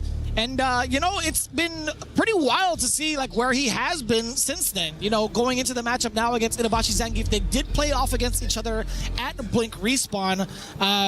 Itabashi had the better half of him, but, man, it was still rather close. Daigo's been pretty damn sharp making his way through here to EWC. And mind you, these are all open bracket tournaments, right? But when it comes to an invitational like this, and Daigo has the advantage of just focusing in on, like, 2-3 matchups to qualify and then go into the next one, I feel like this is where he excels. And a lot of people will attest to the same thing. Okay, rightfully so. Like Itabashi Zangief, of course, the legend. And it's funny, if you follow Street Fighter for years, these guys have been fighting each other on the grand stages for quite some time. You've seen the matchups, the Evil Ryus versus the Zangief, the Giles versus the Abigail. You know what I mean? Like stuff like that. Jesus, I forgot about that character. Good times. Oh, man. The good times. But this is going to be interesting. Of course, Itabashi Zangief's season, as always, one of his biggest wins in terms of Street Fighter 6 when he did win East Coast Throwdown, beating IDOM. That was like one of like the reminder to the people at home, like, yeah, I'm still here, I ain't going nowhere. And he was laughing the whole way, by the way. Yes, sinister. He just watched sinister. the camera, or at least was there in person at that East Coast Throwdown. He was laughing all the way to the bank. Yeah, man, I would too. He always has, I mean, look at the stick, man. The stick alone says that he's sinister. For whatever reason, that's just how I feel. Daigo Umehara, of course, gaining his entry here. Damn, y'all disrespecting the legend? 32%? How dare y'all, people? How dare y'all? But I don't blame y'all, because Itabashi's dangerous. But anyway, Daigo, he through the SFL finals, of course, in Japan, won, of course, with Team Zeta, I believe, right? Was it Team Zeta that won? Yes. Yeah, I think so. I think it was. Don't kill me, guys, if I'm incorrect here. But yes, winning, coming through that, right?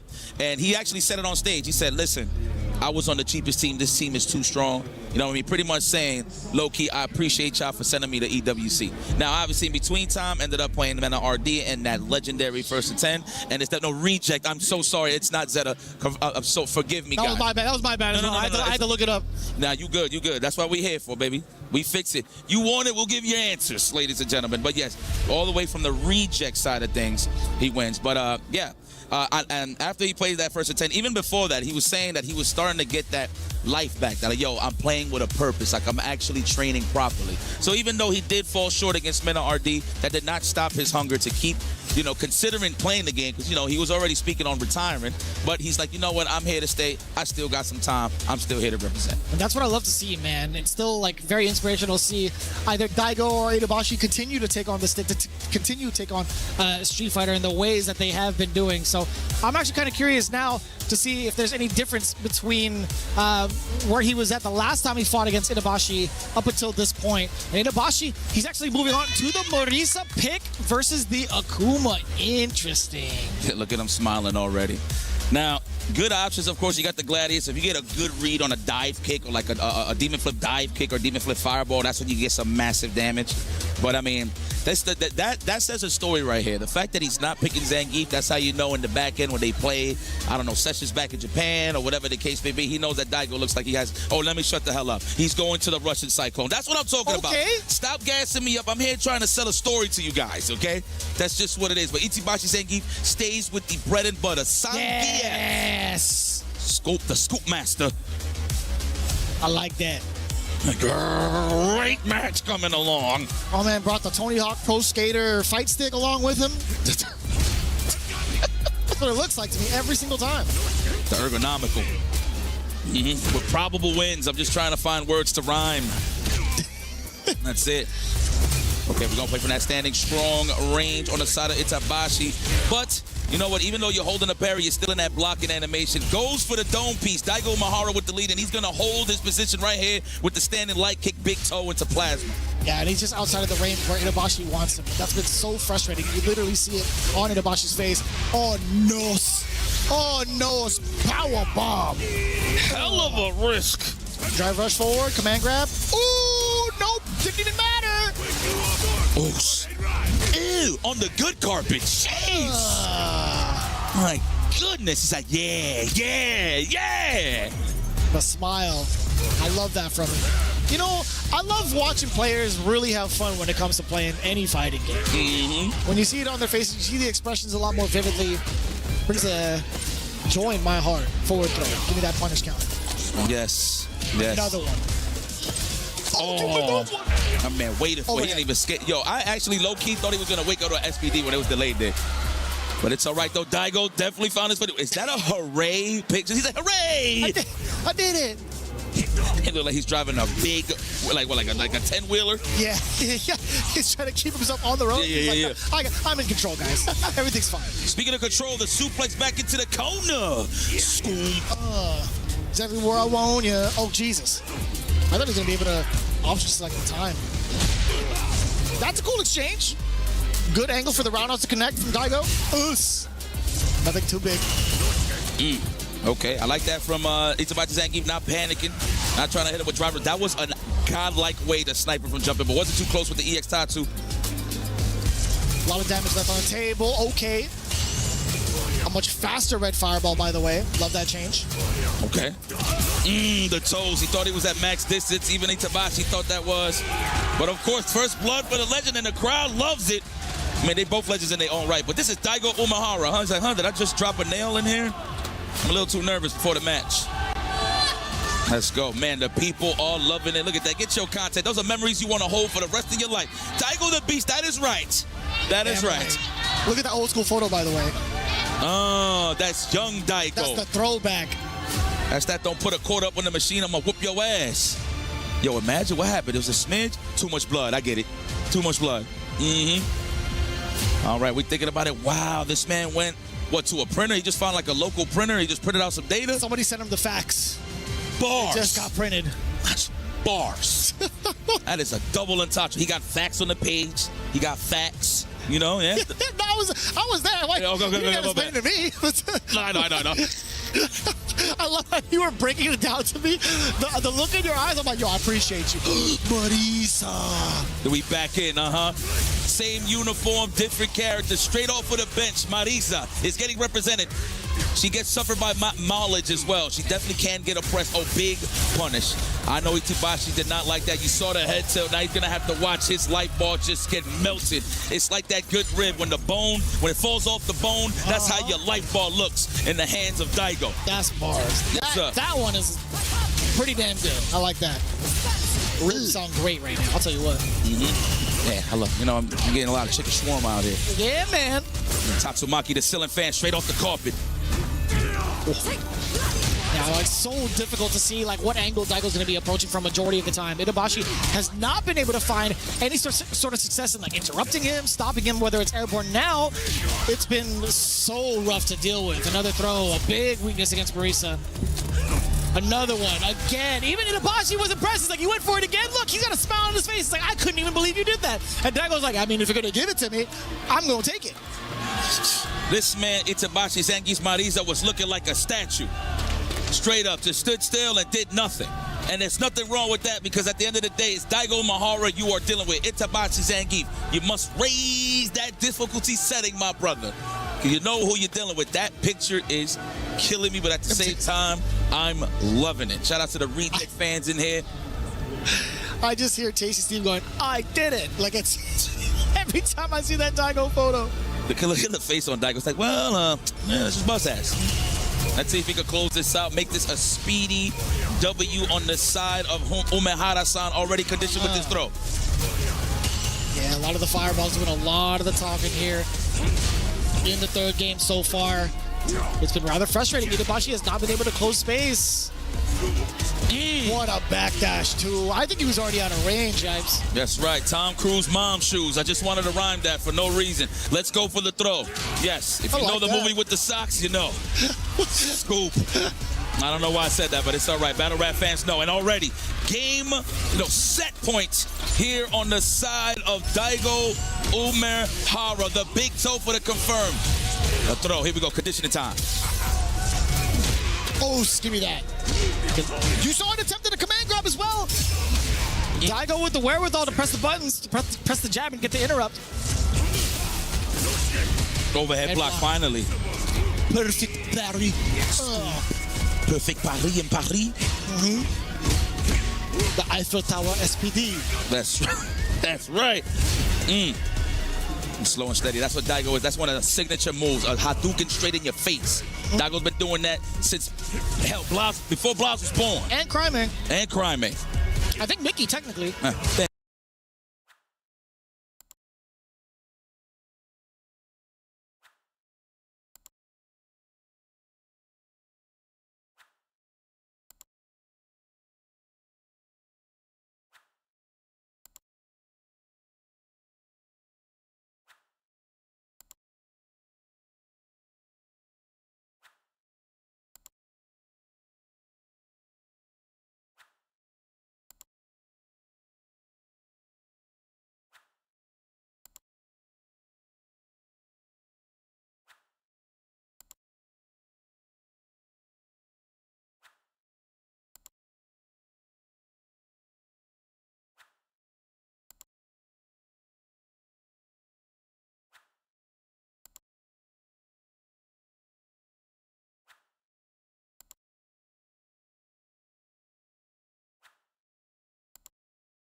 I like that. Confirm off of the roundhouse too. Again, brother, king of the fierce. Pow. Wapap. Respect the wapap. Oh, got nice overhead, but it was blocked. I would have got hit 100%. Oh, super important tech. So much space created afterwards. More wapap. Oh, I like that. It's like a good old game of hot hands. All right, Mickey with a chance to close this out. First round run on game number 5. Oh, man, can we get it to the distance? Damn, the conflict of fans, too. That was pretty sick. That is sparse. I love that. Oh, man, this guy. Composition, notebooks, Jesus. DP, throw, unhand me. And we get a little bit of space here off of that technical, but we're getting closer to this corner.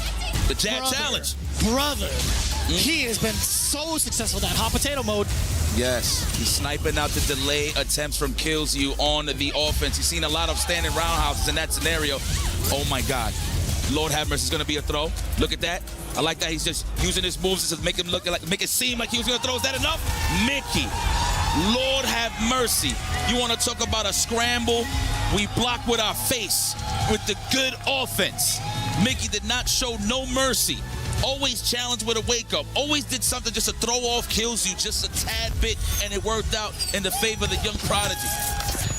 Damn, that could be a whole name. Mickey No Mercy Mai? Damn, son. He, I gotta say, he was very much so showing, like, no fear, no mercy, whether it comes to, like, the full block strings, whether it comes to his relentless pressure, but also his decision-making on wake-up with buttons. He has made so many solid reads consistently against Kills You. Just look at the tapes, man. Even outside of the replays, there have been so many big crouch jabs, so many big delayed wake-up fierces. It's been kind of ridiculous to see. I have never seen that type of bravery before. I hope I get to talk to him after this, but we're going to get into a little bit of a break first. In the meantime, you guys don't want to miss a beat for the rest of Group A right after this.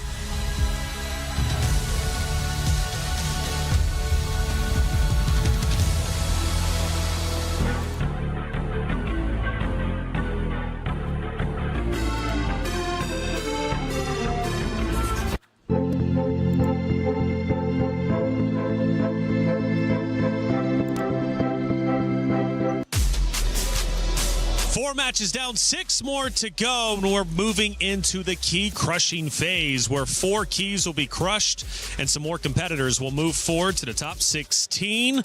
What a day it's already been. We've lost some legends though still playing after all.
It's going to be tough for anybody, so I have a lot of faith in Big Bird bouncing back.